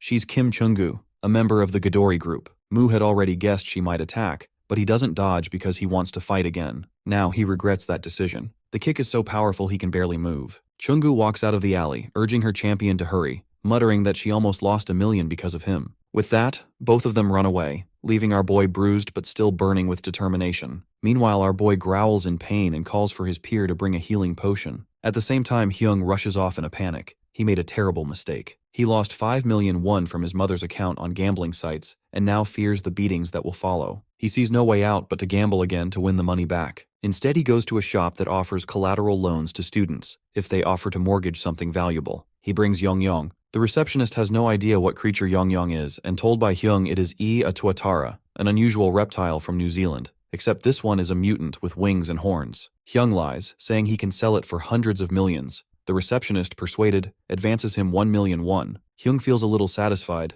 The creature was worth far more, yet he plans to gamble the entire sum to try to double it. Meanwhile, a hooded figure arrives and uses Daljun's ID to take a loan. The receptionist insists the person remove his hood. He complies, having applied makeup to mimic the girl's appearance. He's approved for 500,000 won, but after fees and deductions he walks away with 450,000 won to be repaid in a week. After collecting the money, the hooded man meets his boss, who is Yang Zhou. The lackey confirms the job is done and complains that he sends him alone because the place is sketchy. Yang Zhou admits he couldn't come himself but plans to win the money back and repay soon. Back inside the collateral loan office, the hooded man toys with Daljun's student ID. His subordinate asks if they can really recover the debt. He only assures that they have another method to collect if someone can't repay. At school, chaos begins the moment Yujin learns that Yong is missing. Restless energy replaces her usual composure as she runs through the corridors, her voice echoing in panic. The class watches in quiet disbelief at their president's frenzy until a teacher's stern voice cuts through, forcing her back to her class. Her explanation about the missing creature earns little sympathy. Mu, seated calmly as ever, remarks that Yong never vanished within school grounds. The statement draws a sharp reprimand from Yujin, who scolds him for withholding such a detail. From his desk, he produces the map she once drew, his finger landing on a marked spot where the trail ended. Before anyone can stop her, Yujin snatches the map and rushes for the exit, only to be caught again by the same vigilant teacher. Elsewhere, Mu's thoughts drift toward his earlier defeat. The sting of loss lingers in his muscles,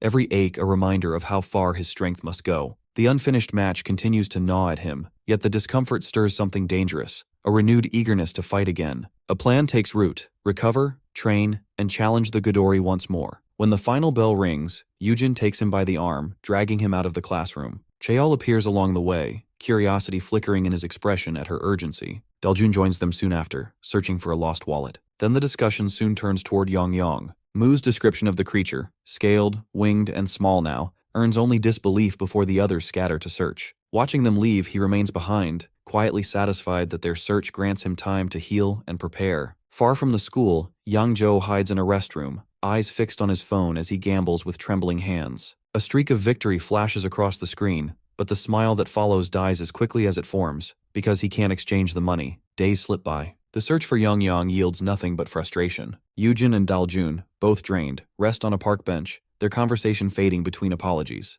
Yujin speaks of exams and responsibility. Daljun brushes it off. Yet beneath the words lingers resentment toward Mu, who remains detached from the search entirely. Rising from the bench, Yujin leaves to buy a drink. Behind Daljun, a shadow approaches, a man carrying a student ID. When Yujin returns, only the empty bench remains. Daljun has vanished. A few days earlier, Mu observes the class teacher with a sharp, appraising gaze that makes the man visibly uneasy. His straightforward remark about the teacher's muscle tone only deepens the awkwardness. And the teacher, blushing under the unexpected scrutiny. Then our guy exclaims to train the same training of his teacher. Now, in the present, Daljun stands inside the office of the collateral loan company while demanding the return of her student ID. The clerk, uninterested and detached, insists that the ID was used to secure a loan under her name. Her protest, laced with disbelief, fills the space. At the counter, the so-called young master slams a hand against the table, his expression sharp with feigned authority. His accusation cuts through her confusion, claiming she already borrowed the money. The clerk backs his statement with a cold assurance that the ID will remain with them until repayment. Realizing there's no other way, Daljun asks for the exact amount owed. The figure, 500,000 won besides the interest, due within a week. She promises repayment within the deadline. He warns her to be punctual, reminding her that they already know her school and class. She promises again and leaves the office while asking him to keep her ID secure. When she leaves, he remarks dryly about how young people lack common sense, which immediately offends his young master. Even when he tries to clarify that the comment wasn't directed at him, the young master orders him to call his uncle. Later, as the worker locks the office and leaves the key hidden in a plant pot,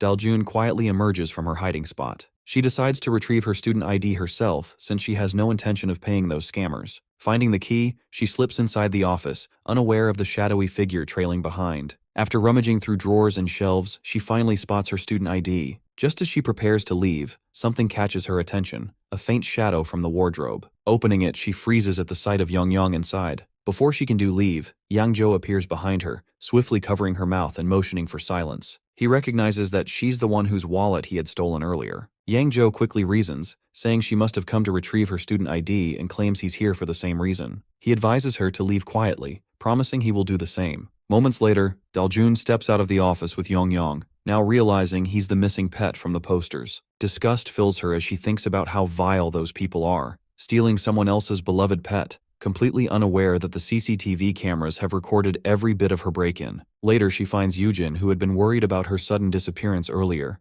immediately asks where she had gone. Instead of answering, Daljun opens her bag and reveals Yongyang inside. Yujin's face lights up as she rushes to hug the little creature, but Yongyang suddenly spots his real master nearby and darts straight into Mu's shoulder. Mu, caught off guard and clearly on edge, flings him away without a second thought. He quickly covers up the moment, claiming his muscles are sore from overtraining. Yujin, however, looks displeased by how he treats Yongyang so coldly. Meanwhile, at the collector's office, the staff reviews the CCTV footage, which clearly shows both Yangzhou and Daljun sneaking into the office and stealing the cards, with Daljun later walking off with Yongyang. When the worker nervously reports this to his boss, the man's expression darkens. At first, he scolds the collector for carelessly leaving his keys where anyone could find them. Then, in a deceptively calm tone, he remarks that the loss isn't major if those students fail to repay the loan. But his expression hardens, fury flickering in his eyes at the sheer audacity of those kids. Later, during the school football match, one student performs an eagle shot to kick the ball toward the goal. But our boy stands right in front of him like a statue. When the ball slams into him, his expression twists into something wild, almost psychotic, as if he's ready to beat the poor player to a pulp.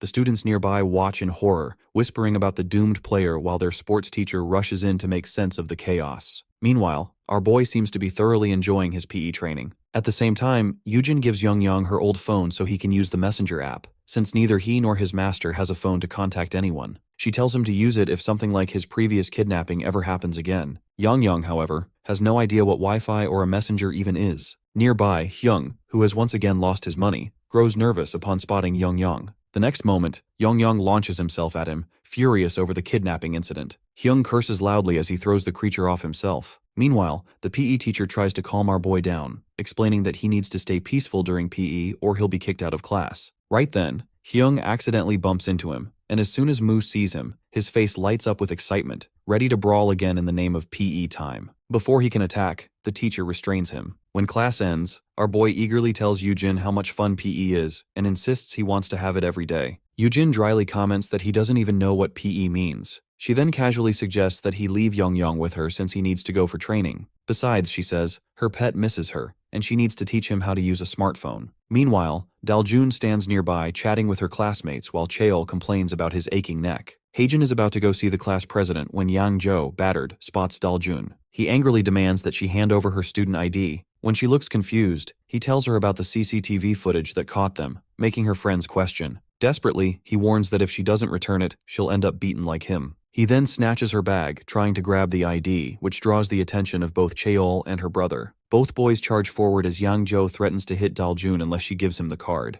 Before he can act, they strike first. But their attacks are suddenly blocked by our boy, who grins and declares that he got here first. Yang Zhou freezes, startled by their sudden appearance. Realizing he's outnumbered 3-1, he grabs Daljun and bolts. Cheol and Heijin sprint after him, trying to save her, while our boy follows close behind, eager to join the fight. After a while, Yang Zhou reaches the same alley as before and throws Daljun roughly to the ground. He turns to face the three of them, realizing no one will see what happens here. Recognizing them as Iljimai, he takes his stance and challenges them to come at him. Our boy is ready to go first, but Heijin reminds him that he is the one who blocked their attack and asks whether he will take responsibility if something happens to his sister. Mu senses his anger and asks to let his emotion vent with a fight and offers him to fight with Yang Zhou first, then he will take it from there. At that moment, Yang Zhou grabs his shoulder hard. He excitedly turns to Yang Zhou and attacks him, but it misses. A leg sweep slams our guy on the ground. At that moment, Heijin rushes ahead and takes his sister's hand because he can find a situation in which he can avoid fighting. He will grab it. Yang Zhou notices both siblings going away. Meanwhile, Mu realizes that his training is fruitful as he does not feel pain in his back. Then he contracts the back muscles and expands them to rise from the ground and get ready to fight again. Kang offers his help, but he declines it. Yang Zhou again attacks him as he grabs his hand with one hand and collar with another.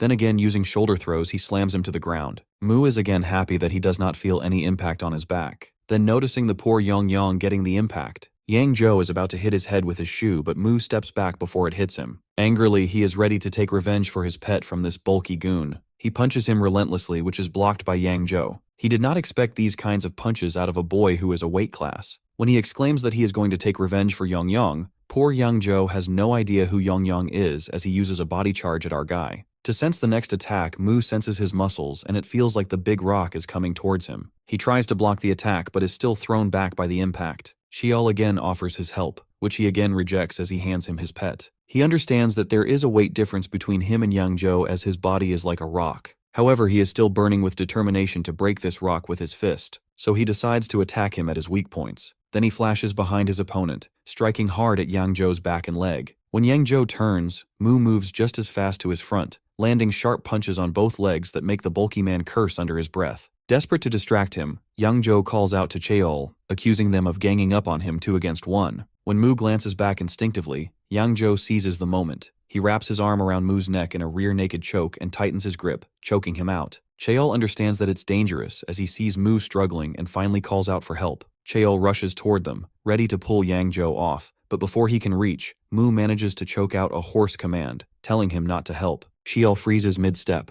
uncertain. Then Mu's expression shifts into a grin, wild and confident even with the choke pressing against his throat. He repeats it that not to help him. Yang Zhou's powerful grip tightens around his skull, and Mu feels the pressure crushing his blood vessels. The flow of blood to his brain slows down, and if this continues for even a few more seconds, he can be unconscious. But just then, a smirk forms on his face as he activates his neck muscle strengthening technique. He immediately follows it with a sharp contraction of his neck muscles. His plan becomes clear in his mind that if he can create even a small space between his throat and Yang Zhou's arm, he will use his forearm muscles to their maximum strength and break free. In one sudden burst of power, he releases all that energy at once and rips himself free from Yang Zhou's hold. His opponent's arm trembles from the force and he stares at Mu in anger, mocking him. Our boy studies him carefully and realizes that Yang Zhou's defense has weakened. He knows that now is the time to end this with one powerful and precise strike in the center and tightens his fist. A few days earlier, the teacher tells him to watch carefully as he demonstrates on the gym machine. He explains that many consider posture as the most crucial part of exercise. Holding the weight at full extension, the trainer shows how proper control makes a difference. He mentions that his lower body feels stable and that his muscles work smoothly through the 10 repetitions, giving excellent results. When he finishes, the trainer turns to Mu, who holds the weight just like he did, and asks if he plans to keep training and points out that the weight must feel heavy on his neck. But he keeps it there, showing his best effort despite the strain.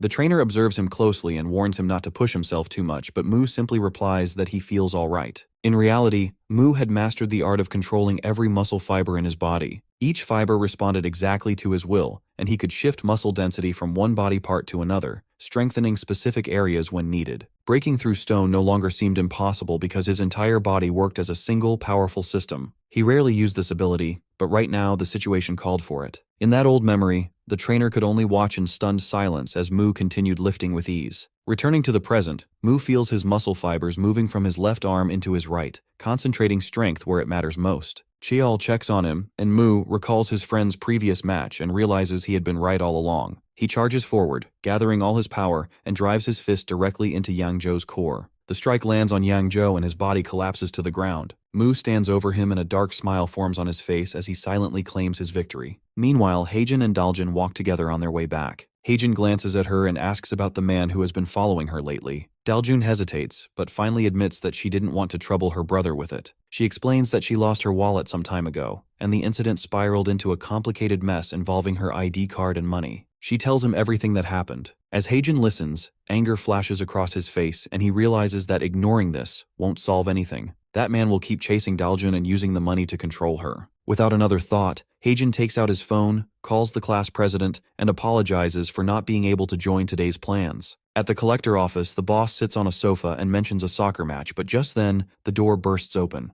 Heijin storms in and his face burns with rage. Before anyone can react, his fist crashes into the bod's face. He follows it with another blow, then another, pounding him without hesitation. The collector freezes in shock, muttering that this reckless kid has lost his mind, and wonders if the young master is all right. The collector hurriedly grabs his phone and orders the guards to appear immediately. Within moments, 3 security guards rush in. Heijin looks at them with fury and has no idea that something he deeply despises flows through his own veins. It's his father's blood runs inside him, carrying a terrifying and uncontrollable strength. In an instant, he charges on the guards to attack. Heijin grabs one of the guards and throws him out of the doorway with incredible force. Within seconds, all 3 guards lie on the floor in a miserable state. Heijin looks at the boss, demanding to know why he keeps asking for repayment of money that was never took in the first place. The boss, bruised and shaken, struggles to speak and asks if Heijin even understands who he is dealing with. Heijin calmly tells him that it doesn't matter who he is, and if he keeps bothering people, the consequences will not be pleasant. He steps over one of the fallen guards and walks out of the room without looking back. The young master slams his fist against the floor, in frustration, and mutters to himself that he no longer knows how to deal with this situation. While Mu walks alongside Cheol, he admits that it has been a long time since he felt this much excitement during a fight. Cheol looks puzzled, and asks about the strange technique where Mu's arms seem to shrink, and then expand. He raises his arm to show him, and the veins swell across the surface. Cheol tries to copy the movement, but his hand only trembles weakly, unable to produce the same effect. Mu explains that he still hasn't learned to control his muscles properly, and instructs him to listen carefully to what his body is saying. Every muscle has its own unique reaction, and one must understand each of them individually. Only when the mind and muscles connect completely can a person gain true control. Cheol continues to practice the movement again and again while he leaves. Yongyong, sitting on Mu's head, questions why he is sharing so many of his secrets. Our boy replies that watching Cheol grow stronger makes him look forward to fighting him again someday. Yongyong agrees that fighting powerful opponents helps one grow faster. Our dude adds that he must also become too strong to defeat Lucifer with an evil smile spreading across his face. Yang mentions that Lucifer is still trapped behind the barrier, so they have plenty of time to prepare. Mu immediately corrects him that time is running short because Lucifer has the power to break the barrier and come to Earth soon. From now on, training becomes their only priority. Meanwhile, the young master then visits his uncle, Choi Sang-gil,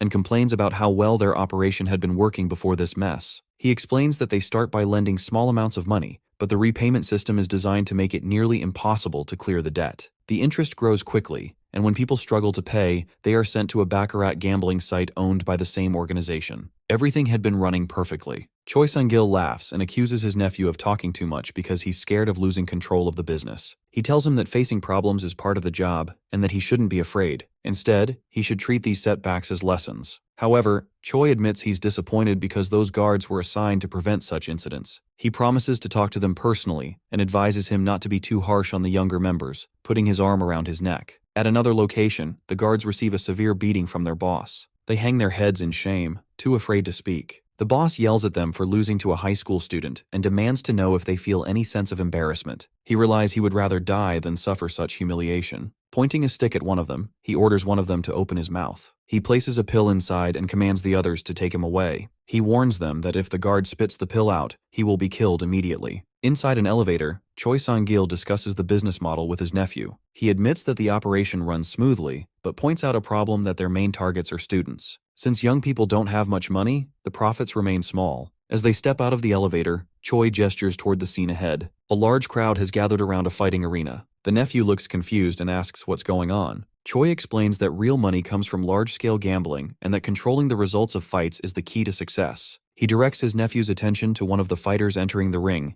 It is the none other than Collector. His veins bulge grotesquely all over his body. The nephew, shocked by the change, remembers what his subordinate used to look like and wonders if this transformation was always hidden. The match begins, and when the opponent tries to attack, the enhanced Collector dodges easily. He launches a series of rapid strikes, moving like a wild animal, laughing as he feels a surge of overwhelming power. Choi shows him the same pill and explains its effect. With just one of these pills, he can control the results of every fight, deciding who wins and who loses whenever he wants. The nephew's eyes widen as he thinks about the possibility of using it to defeat his enemy. Meanwhile, Mu finishes his gym training. His body has changed completely. His muscles have become larger, stronger, and more defined. He smiles, noticing that this training method feels more thrilling than ever. The teacher watches him in disbelief, staring at the thick veins and solid muscle on his arms and legs. He admits that he has met many dedicated athletes before, but Mu is the first person he has ever seen change so quickly. The trainer asks if Mu is using any kind of performance-enhancing drugs. Mu starts to say yes, but before the trainer can warn him about the risks, he explains what he means. His thoughts drift to Lucifer's words about his weakness. He remembers being told that to face someone like Lucifer, he would need far more strength than he currently possesses. Mu's phone begins to ring, and Young quickly alerts him about the incoming call. When Mu answers, he hears Yujin's voice on the other end. She sounds irritated and demands to know where he has been, and complains that neither Yang has shown up for an entire week and insists on knowing their location. Our boy explains calmly that he needs to check if his training has produced any real results. Meanwhile, in between the street, two Godori girls sit together counting money. Chungu counts the earning amount as 8 participants joined, and donations came through the broadcast. Their conversation stops when a shadow falls over them. Both look up and find Mu standing in front of them. He admits that the situation feels awkward since he assumed they would have figured things out by now. Chungu admits that she has doubted his strength, and in an instant, he launches forward and drives his knee into Mu's chest. The strike lands perfectly, and Chungu lands lightly on the ground again. Yang is checking if our boy is injured, but he only smiles while Chungu stares in confusion.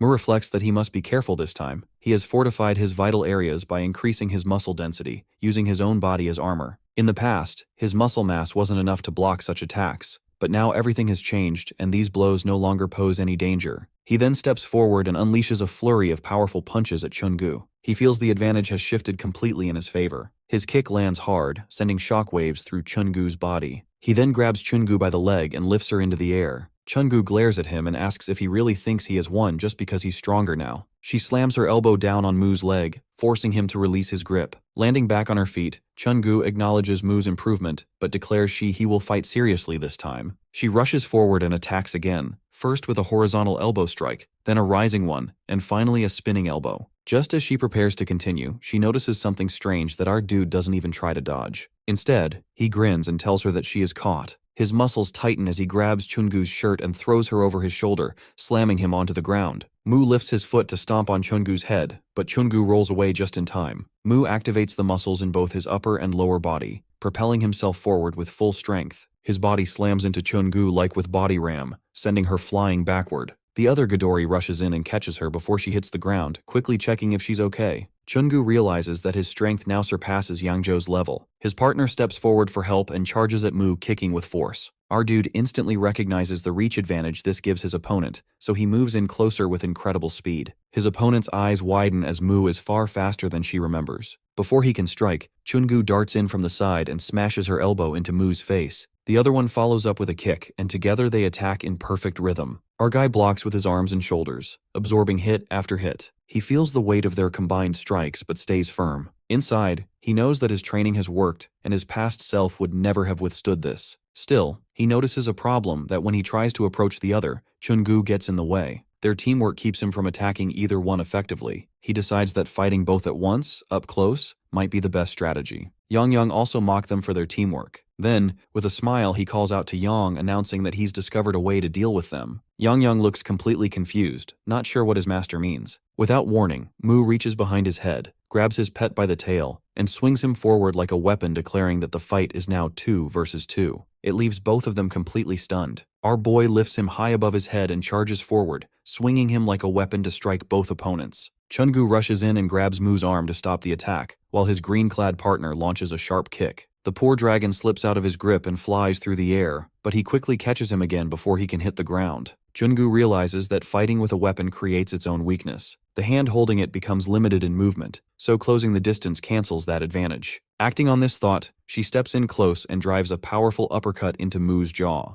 Young slips free once more and spins through the air, crashing into the Ghidorri's face with a dragon kick. At the same time, Mu delivers a crushing headbutt to Chungu. He tightens the muscles in his neck beforehand, which lessens the impact on his brain. With equal force, the one who receives the hit always takes the worst damage. A large lump quickly swells on Chungu's forehead. The other rushes to check on Chungu, then sprints toward Mu in anger and swings a fierce kick at Mu's side, but he strengthens his side muscles and catches the leg mid-air. He then slams his elbow down on the trapped leg, making the girl cry out in pain. The champion reacts quickly and kicks Mu across the face with her free leg. Mu's eyes snap open, and he grabs that leg too. Now holding both legs, he pauses to think. Grappling usually suits him better than joint locks, but this situation seems perfect for trying one again. He twists both legs into a locking position, leaving his opponent helpless as the ancient Egyptian joint lock takes full effect. The champion screams as sharp pain shoots through her legs and he fears his legs might actually break. She shouts her surrender again and again, admitting complete defeat. Mu asks if he truly gives up and begins to release the lock. He mentions leaving his mark, but before he can finish, she breaks free and kicks him square in the face. She rolls away and quickly stands back up. Mu remarks on how much energy she still has and charges at her again. She then grabs a handful of money and throws it toward him, yelling for him to take it all. The bills scatter through the air, hiding both fighters behind the fluttering paper. Our dude then stands alone and Champion's cap lies on the ground nearby. He picks it up and remarks that he failed to leave his mark this time, but will succeed in their next fight, and places the cap on his head. Meanwhile, his partner lifts Chungu onto her shoulder and shakes him, trying to wake her up, but Chungu doesn't respond at all. Elsewhere, Yangzhou walks out of an emergency room wrapped in bandages. He mutters bitterly that nothing ever goes right for him, and calls Mu and his group bullies and swears to get revenge, and promises to teach them a lesson next time. He kicks a stone angrily, sending it rolling ahead of him. The stone stops near someone's feet. The person standing there wears a serious expression and questions Yangzhou's angry look. He spins around and demands to know his identity. He is Guok Dugyan from Kuku High School. Dugyan asks him where he keeps getting beaten up so badly, and he snaps back at his blunt tone, mocking him for acting tough even when he looks irritated. He asks if Dugyan expects sympathy from someone who's always being beaten. Dugyan taunts him that has some fight left in him and looks capable of taking even more punishment. Yangzhou questions his confidence to act so high and mighty when nearby groups, especially Chungu's, keep beating him down. His anger flares and he grabs Dugyan by the shirt. Without hesitation, Dugyan pulls out a pill and swallows it. In an instant, his aura turns fierce and threatening. He warns Yangzhou that if he keeps running his mouth, he will make sure every tooth in his mouth gets knocked out. Later, Yangzhou lies battered and bruised on the ground, the result of the brutal beating Dugyan delivered. The next day, the two Ghidorris walk and Chungu just finished getting his bandages wrapped. She questions why she threw away all their money instead of saving a portion. The other informs that she even lost her hat during the chaos. As they complain that the whole day turned into a complete waste, suddenly, Dugyan steps into their path. Chungu demands to know what he's doing there. Dugyan silently takes out another pill, swallows it. His aura darkens once more, as he states it's their bad luck to run into him. As soon as Dugyan swallows the pill, his heart begins to glow and starts radiating energy. He steps closer to his targets, and his usual quiet nature turns into violent aggression, and explains that capturing Yangzhou means only one opponent remains, and defeating them mean he will not need Ghidorri. Once that happens, he will rise as their new leader. Power surges through his body, and he charges at the girl with wild strength. Chungu is in shock as Dugyan reaches for her head, but she barely manages to dodge his attack. He doesn't stop and keeps swinging at her with non-stop strikes. Her partner rushes forward just in time, launching a powerful kick while Chungu also tries to counter with an elbow aimed at Dugyan's head. Both of them freeze for a moment in disbelief. One feels as if her kick has hit solid steel. Dugyan's body feels unnaturally hard and stronger than any human muscle should be. Dugyan catches her leg easily and throws a crushing punch straight into it, making a sound like bone cracking. She falls to the ground screaming in pain. Chungu curses loudly and attacks Dugyan with a furious series of punches, but he doesn't even flinch. He grabs her face and mocks him, saying her punches only tickle. Then he seizes her face, and she gasps in horror, unable to understand what he's done to make himself so powerful. Dugyan slams her head into the floor with incredible force, leaving cracks along the wall. Chungu pushes herself up again, but Dugyan only laughs and mocks them. When Chungu collapses on the floor, he turns away, pleased with himself, and mutters that he finally managed to say a perfect villain line. Later, the two injured fighters rush to the hospital for treatment. Meanwhile, Dugyan meets the hooded guy who praises his impressive performance.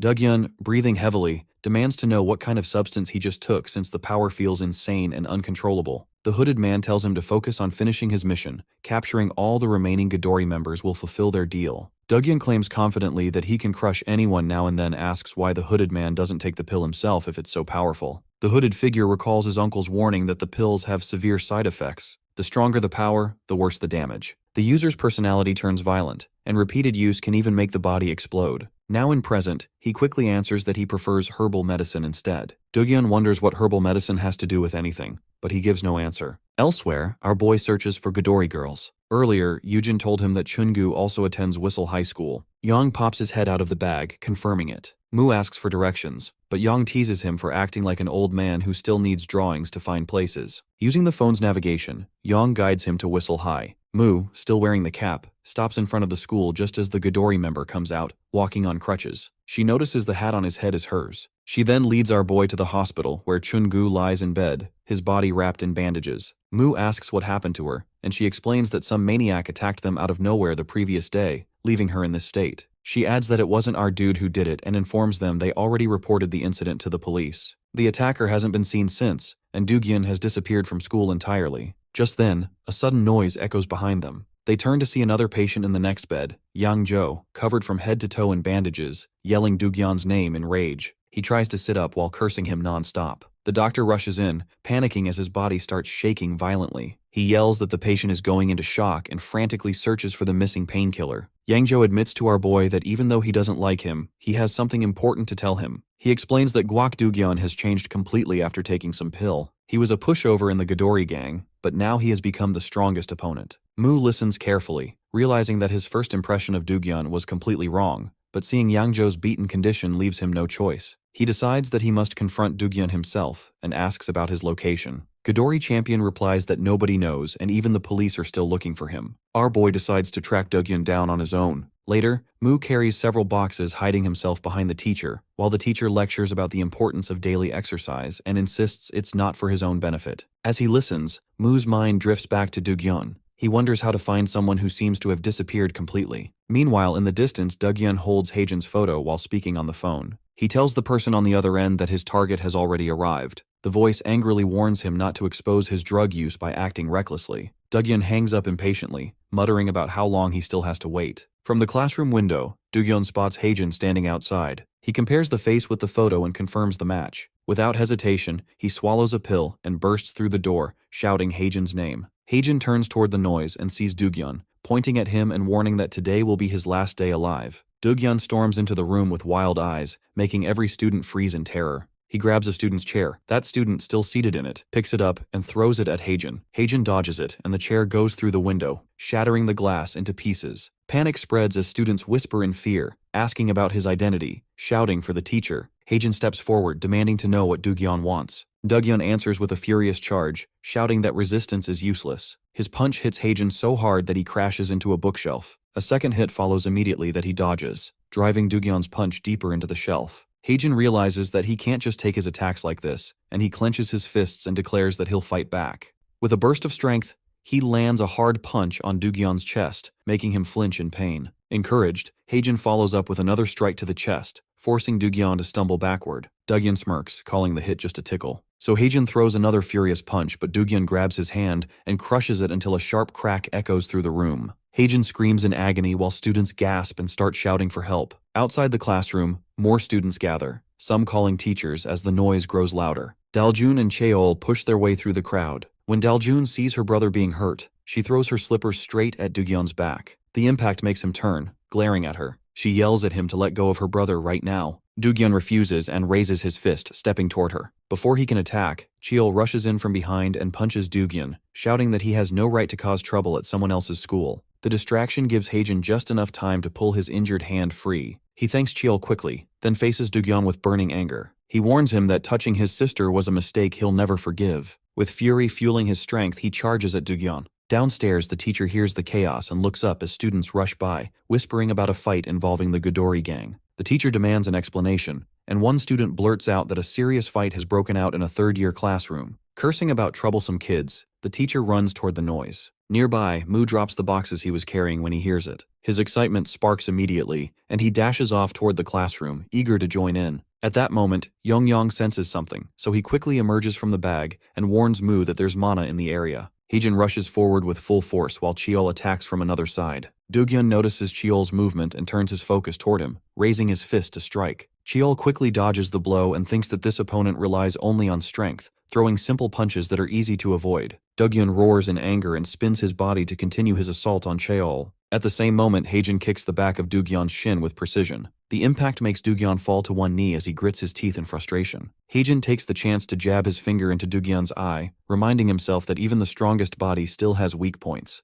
Heijin and Cheol attack together, landing multiple punches on him. Despite the hits, he stands back up, cursing loudly. His gaze shifts to a student nearby. Doogyun rushes toward him and grabs him by the collar, demanding another pill. The student sighs in disbelief, asking why the situation keeps getting worse. Doogyun insists he needs just one more pill, declaring he was hired to catch someone. He shouts that the target caused trouble over unpaid debts, and promises that one more pill will be enough to capture Lee Heijin. Turns out the student was the same hooded boy and he trembles. Heijin immediately realizes that he is the one behind everything. Anger fills him as he glares at the man, who begins sweating nervously. He curses Doogyun for causing problems and shoves another pill into his mouth, ordering him to destroy Heijin completely. Doogyun accepts the command without hesitation. Heijin steps forward, warning them again about the consequences of crossing the line. Before he can finish, Doogyun's enhanced power sends him flying backward. The same shockwave throws Cheol straight through a nearby window. Doogyun's body begins to change grotesquely, turning into a massive beast. Daljun screams for her brother and Cheol, running toward them to help. Doogyun reaches out to grab her, but a strong hand stops him. The teacher has arrived. He remarks that Doogyun must have been working out lately, but brute strength does not excuse attacking his classmates. The teacher grips Doogyun's hand tightly and announces that it is time for a lesson. Doogyun trembles as he tries to overpower the teacher by force. The teacher quickly realizes how dangerously strong Doogyun has become and runs outside, calling for police assistance. Our boy appears at the scene right behind the teacher. Yongyang sits on his shoulder and points at the mana coming from him.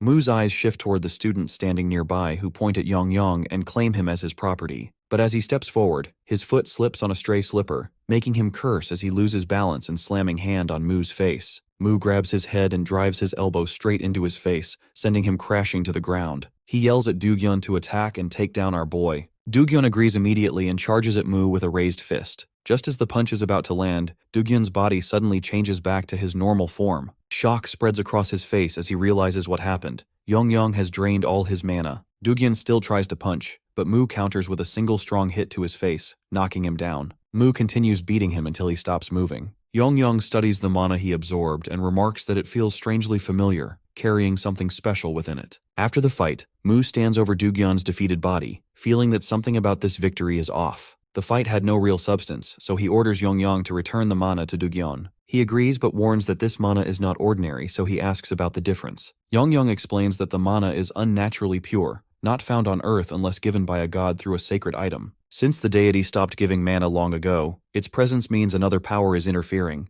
Mu's suspicion deepens, so he asks him if it belongs to him, and Yongyang laughs nervously. As he returns the mana to Doogyun, his monstrous form begins to reappear. The story moves back in time to nearly 1,000 years ago in the divine realm. Mu stands in the domain ruled by the god of the Cyclops. In front of him towers an Ultra Cyclops in its giant form. The creature grips its weapon with all four arms and lets out a thunderous roar, commanding him to stop. It swings the weapon down toward Mu, but he rolls across the ground to dodge. The weapon dissolves into a spiral pattern and disappears, and Mu rises from the floor completely unharmed. The Cyclops returns to its normal size as the giantification effect fades. It pleads with Mu to stop irritating it so often, and Mu responds that he will stop only when he gets proper entertainment and promises to return soon. Yongyang besides him understands the failure of the Cyclops to meet their master's expectations, but soon grows thoughtful. He starts thinking of a way to ease his master's constant boredom. After a moment, he pulls out a rock. Mu looks at the rock and asks its source, and Yongyang explains that he got it from Earth and begins a special preparation process. First, he uses crushing magic to grind the rock into fine powder. Then he mixes the powder with any available liquid. Finally, he pours magical energy into the mixture until it forms a sphere and then draws its sign on it. Once done, he proudly presents it to him. Yongyang describes the finished product as a dough infused with body enhancement magic. He explains that feeding a small portion to an opponent before battle will boost their strength, making fights more interesting for Mu.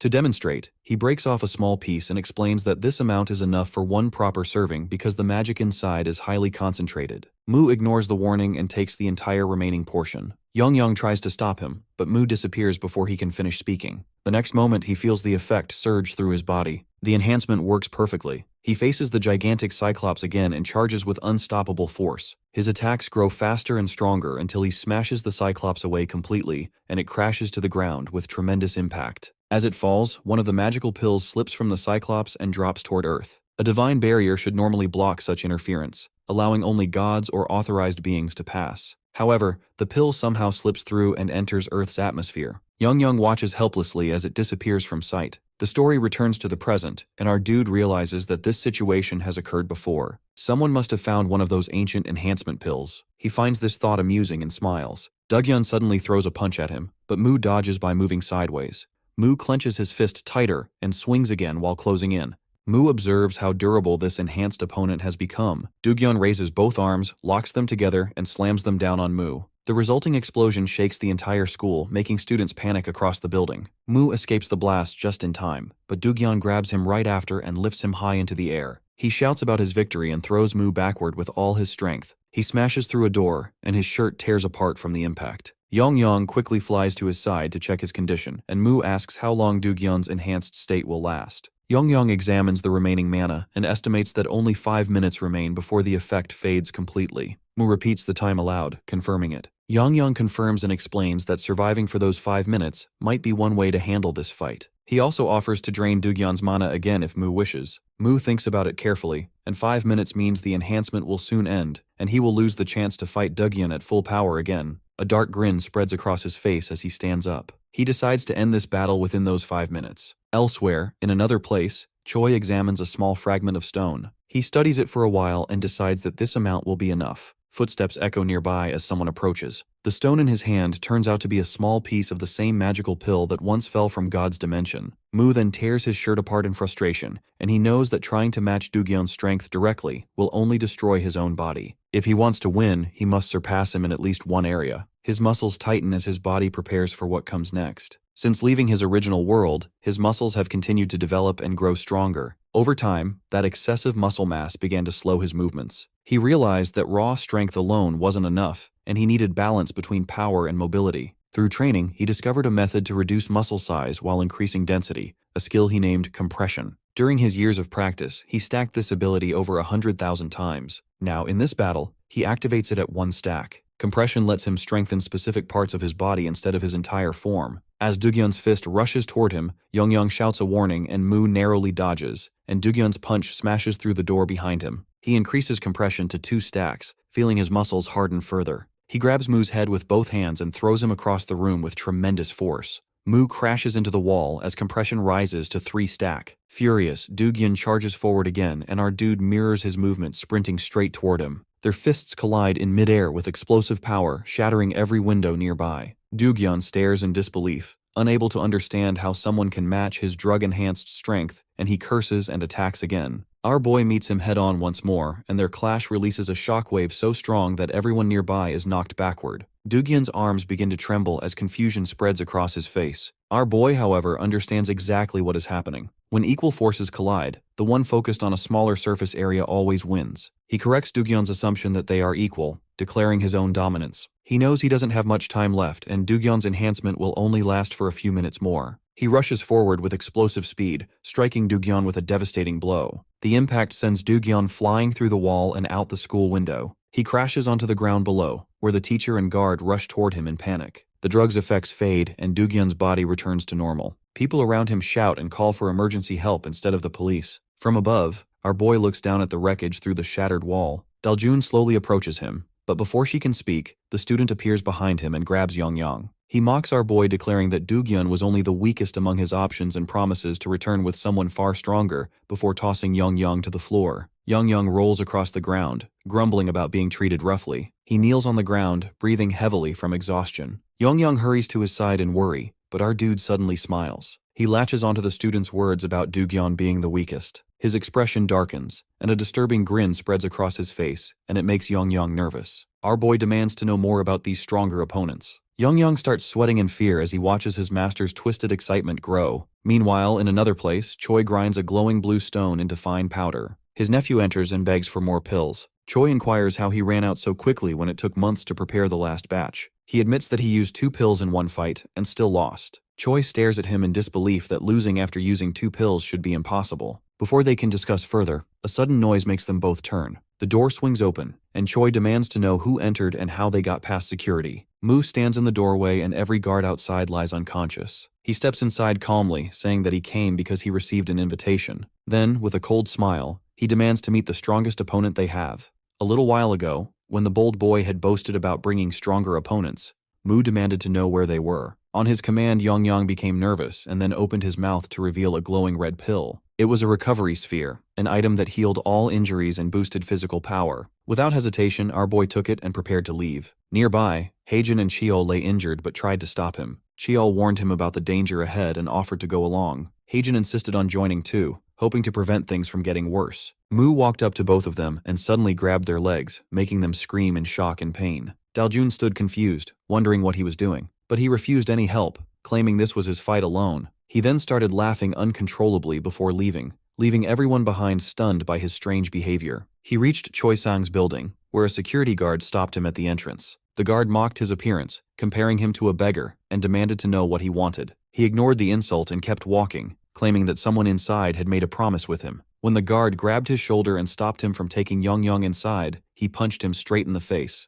The guard flew backward, crashing through the window. The rest of the guards, shocked by what they saw, rushed toward him. They shouted curses, but he treated them as nothing more than obstacles. Within moments, they all lay defeated on the ground. Our dude now steps inside and demands to see the strongest fighter in the building. The boy panics, pointing at him while shouting to his uncle that this is the maniac who keeps fighting even after taking 2 of their enhancement pills. Yongyang protests in annoyance at being insulted. Moo's aura grows heavier and more intimidating, forcing the hooded figure to step back in fear. Again, he asks where the strongest opponent is. Choi studies him carefully, realizing that anyone capable of defeating all their guards alone is far from ordinary. He decides to test this man properly. He agrees to show the strongest fighter but adds a condition. If he loses to any of them, he must serve under them. He accepts with a confident smile, telling them to proceed however they like. The boy quickly adds another condition, pointing toward Yongyang and demanding that he be part of the wager too. Yongyang becomes furious at being treated like property, but the boy agrees without hesitation, and Yongyang understands that he is simply too confident to care about the risk. Soon the battle arena opens and the first fighter appears. The boy nervously asks his uncle if they can really win this. He reassures him that 1 pill alone allows someone to fight for hours, while 2 make them nearly unstoppable. Their plan is to use 1 pill to wear him down, then another to finish him off. The first opponent has a pill, his eyes glowing red. He announces that although his boss has allowed killing, he won't go that far. He rushes toward Moo with full killing intent, but Moo activates his grip enhancement mid-attack, catches the fighter's arm, and squeezes until bones crack. The man screams and drops to his knees in agony. Choi's expression hardens as worry begins to show. Then comes the second fighter, also enhanced by a pill. He charges forward, but the protagonist strengthens his legs and launches his knee upward, striking with explosive force. The opponent stumbles back, and before he can recover, a brutal punch to the face sends him flying into the wall with a loud crash. Moo stands calmly, looks toward Choi, and reminds him of his promise, asking whether these are truly the strongest fighters he has spoken of. Choi watches the battle unfold, assuring him that only 1 fighter remains. The third opponent steps into the arena and swallows not 1 but 2 pills at once. His body changes instantly, muscles bulge unnaturally, his limbs swell like overfilled balloons, and veins pop across his skin. The boy is shocked looking at the monstrous figure and the extreme transformation. Moo wonders if this is the stronger opponent Choi promised earlier, and the fighter calls himself the strongest one there. To prove it, he kicks the man into the wall so hard that it crushes his body. Choi looks pleased by the brutal display, while Moo silently watches the destruction. When the giant finally strikes him, even a light hit sends him sliding several feet backward. He glances at his feet and analyzes the situation, noticing that the transformation made the fighter's legs far stronger than the rest of his body, and it's perfect for stomping and kicking with deadly force. So he removes his shoes, drops on all fours, and activates his Tiger Claw Fist, which is his quadrupedal combat style. The hulking fighter raises his leg to crush him, but Moo dodges with blinding speed. The fighter curses, calling him a cockroach, but before he can move again, Moo launches his behemoth fist straight at his face. The giant catches the attack mid-air, gripping his arm effortlessly and mocking his weak strikes. Suspended off the ground, Moo unleashes a flurry of blows, striking from every angle before driving his knee into the fighter's ribs. When he lands, blood trickles from the fighter's nose. The fighter wipes the blood and scoffs, calling the hits nothing more than bug bites. Moo realizes his attacks lack real impact. His mind races through options and aim for joints, vital points, or simply amplify power. Before he decides, the fighter lunges forward and drives his knee into his abdomen, sending him crashing into the wall. Blood runs down his face as the fighter laughs, boasting about how a proper knee strike feels. Mu steadies his breath, realizing that spreading his attacks won't work. He needs to focus everything on weak points. Moving fast, he lands a precise hit on the fighter's sternum, finally making him grunt in pain. The monster curses and counters with a storm of knee strikes that shake the arena. Mu wonders if his power isn't enough, then recalls that focusing the same force on a smaller area increases damage. Acting on instinct, he thrusts a single finger like a spear into the fighter's chest. The strike pierces deep, making the giant howl in agony. He follows with a barrage of finger strikes. Yongyang watches his master fight proudly. Choi curses under his breath, shocked that someone could overpower a fighter with 2 enhancement pills. He leaves his seat and charges toward the arena as his nephew calls for him. Inside, the monstrous fighter collapses, his chest covered in countless puncture wounds. He drops to his knees, then falls face first, motionless. Just as the fight seems over, Choi throws another pill inside that rolls across the floor and stops beside the man. Choi signals the fighter that if he takes the pill, he'll be offered money and forms a victory sign and utters a strange word,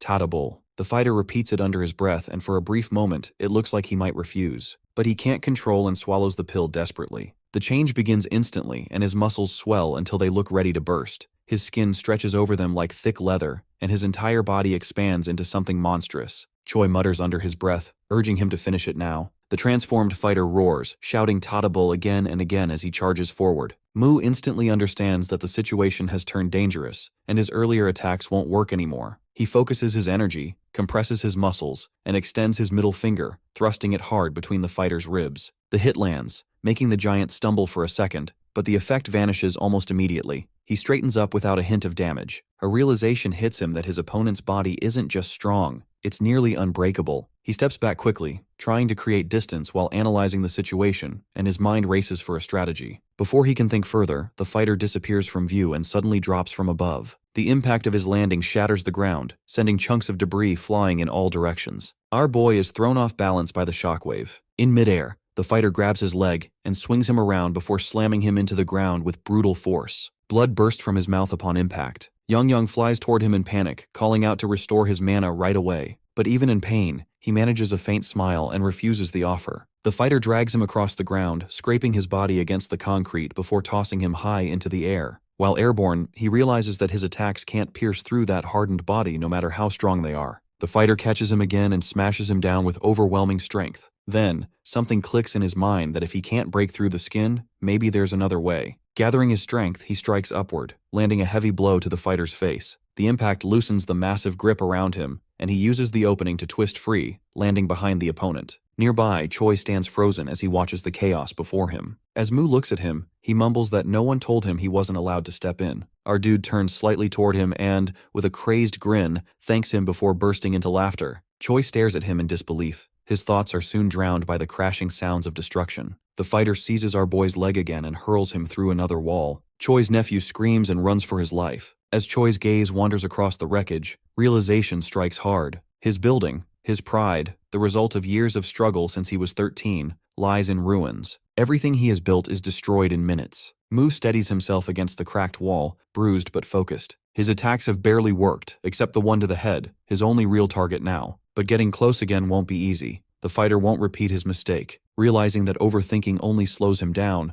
Mu exhales, loosens his stance, and lets instinct take over, fighting not with thought, but pure reflex. Mu pulls himself up and steadies himself. In an instant, the fighter disappears from where he's standing and materializes right in front of him. But Mu has already moved far back. The fighter freezes in shock, then realizes Mu has already kicked him and retreated to safety. Fury overtakes the fighter as he raises his fist, shouting mocking Mu that he can't scare him with such moves. He roars a challenge and charges straight at him. Their fists collide with tremendous force, creating an explosion that pushes both of them backward. The fighter's mind races, wondering that our boy still has energy left. Even so, that right arm can't possibly be usable anymore. But Mu drives his fingers straight into the fighter's eyes, pulls them out as blood pours down, then follows with another punch to the same spot. The fighter strikes back, his blow sending Mu flying far away until he crashes into the fighting arena below. He notices the pill's effects are ending. He launches himself upward, grips the arena ceiling, and drops down while shouting Tadabul, planning to finish this quickly. Mu watches his descent carefully and dodges at the perfect moment just before impact. The fighter slams directly into the floor. The moment he lands, Mu stomps down on him, making him cry out in pain. Then Mu unleashes countless strikes on the grounded fighter. Choi and Yongyang watch the entire scene in shock. As Mu keeps attacking, the fighter shrinks back to his normal size as the pill has completely worn off. Mu's foot is badly injured, but a smile spreads across his face. Suddenly he starts laughing uncontrollably. Just then, the arena ceiling breaks apart and collapses down on him. Yongyang screams and runs toward him, calling his name frantically. Choi watches everything unfold, regretting the damage, as he only wanted to make some profit, and now this happens. He tries to think positively, reasoning that at least the building is still intact. But looking at the shattered, broken structure, he questions himself whether it's really safe, and worries about recovering from the damage with just the arena's fight money. Panic sets him as he realizes he won't be able to even let matches happen there. Yongyang reaches his master and tries lifting the ceiling, but it's too heavy. He remembers the dough and assumes that if he takes it, he'll be strong enough to move it. He immediately rushes out of the arena, jumps onto Choi's face, and demands the pills while biting him. Choi shouts in confusion and mocks him. Just then behind them, Mu's hand appears and moves from beneath the ceiling.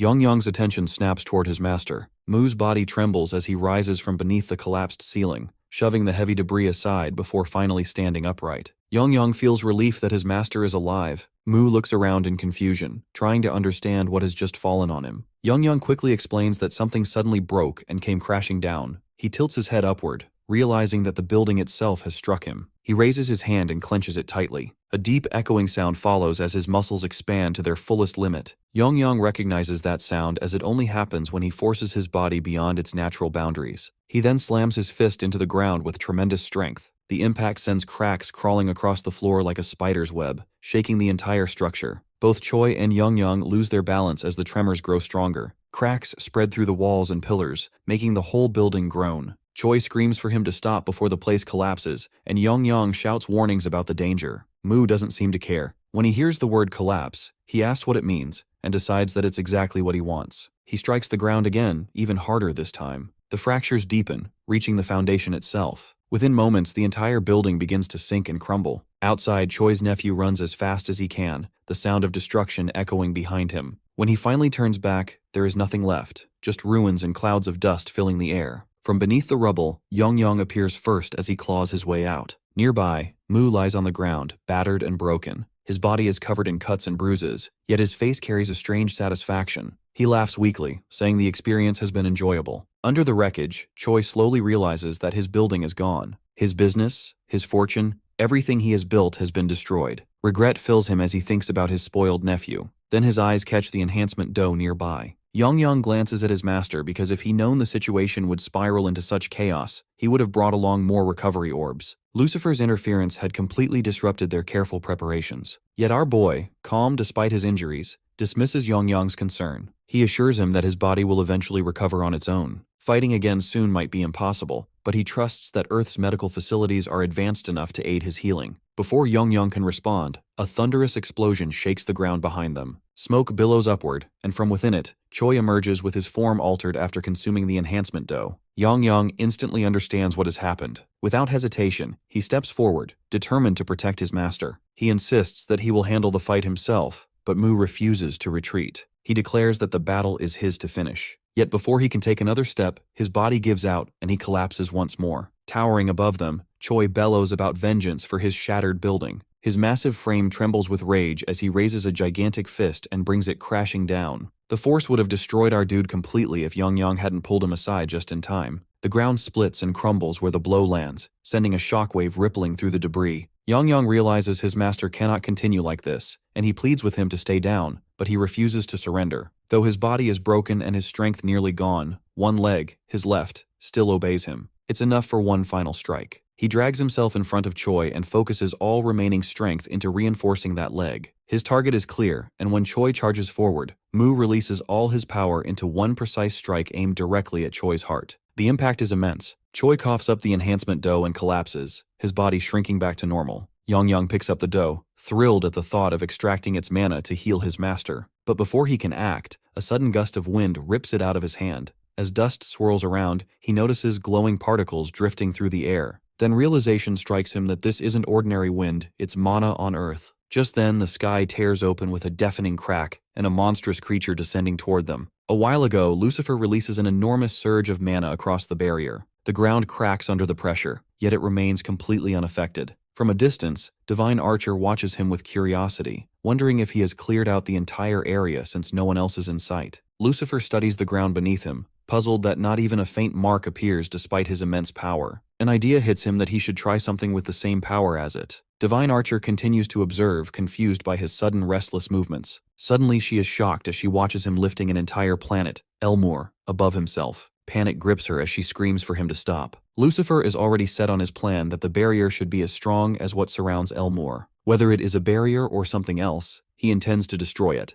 Without hesitation, he hurls planet Elmore straight toward Earth. Instead of colliding and breaking apart, the two merge into one. The sight leaves both Lucifer and Divine Archer speechless. Lucifer tries to understand what has just happened. He expected to destroy the barrier, not to fuse two worlds together. From the point of contact, a surge of mana bursts out, spreading wildly between both planets. That same energy awakens the monster. The monster appears in the skies, its enormous form casting a shadow over everything below. It looks around, confused about where it is, and fury builds as it senses that someone has disturbed its domain. On the ground, panic spreads among the people. Screams echo as they question what kind of creature has appeared. Some shout for the police, while others are frozen in fear. One boy stands paralyzed, unable to move. The bull notices him and considers him as the one connected to this disturbance. To it, such a small being causing such chaos seems pathetic and dull. The boy's fear reaches its peak, but before the bull can act, something pulls it backward. The plane of nothingness begins dragging the creature away, forcing it to vanish and return to where it came from. Meanwhile, our dude asks Yong about the strange situation and why he can sense mana. Yong admits that he doesn't know as the mana suddenly started overflowing everywhere. Without wasting time, he begins using healing magic on his master. As he works, a figure descends from the sky and lands nearby. It's a knight, fully clad in armor, standing silently behind them. Yong shockingly looks at him, and the knight draws his sword and strikes the ground. In response, Yong shifts into his dragon form, ready for battle. Yong immediately transforms itself into its enormous dragon form. The knight then explains that his business is not with Yong but with the one behind him, Mu,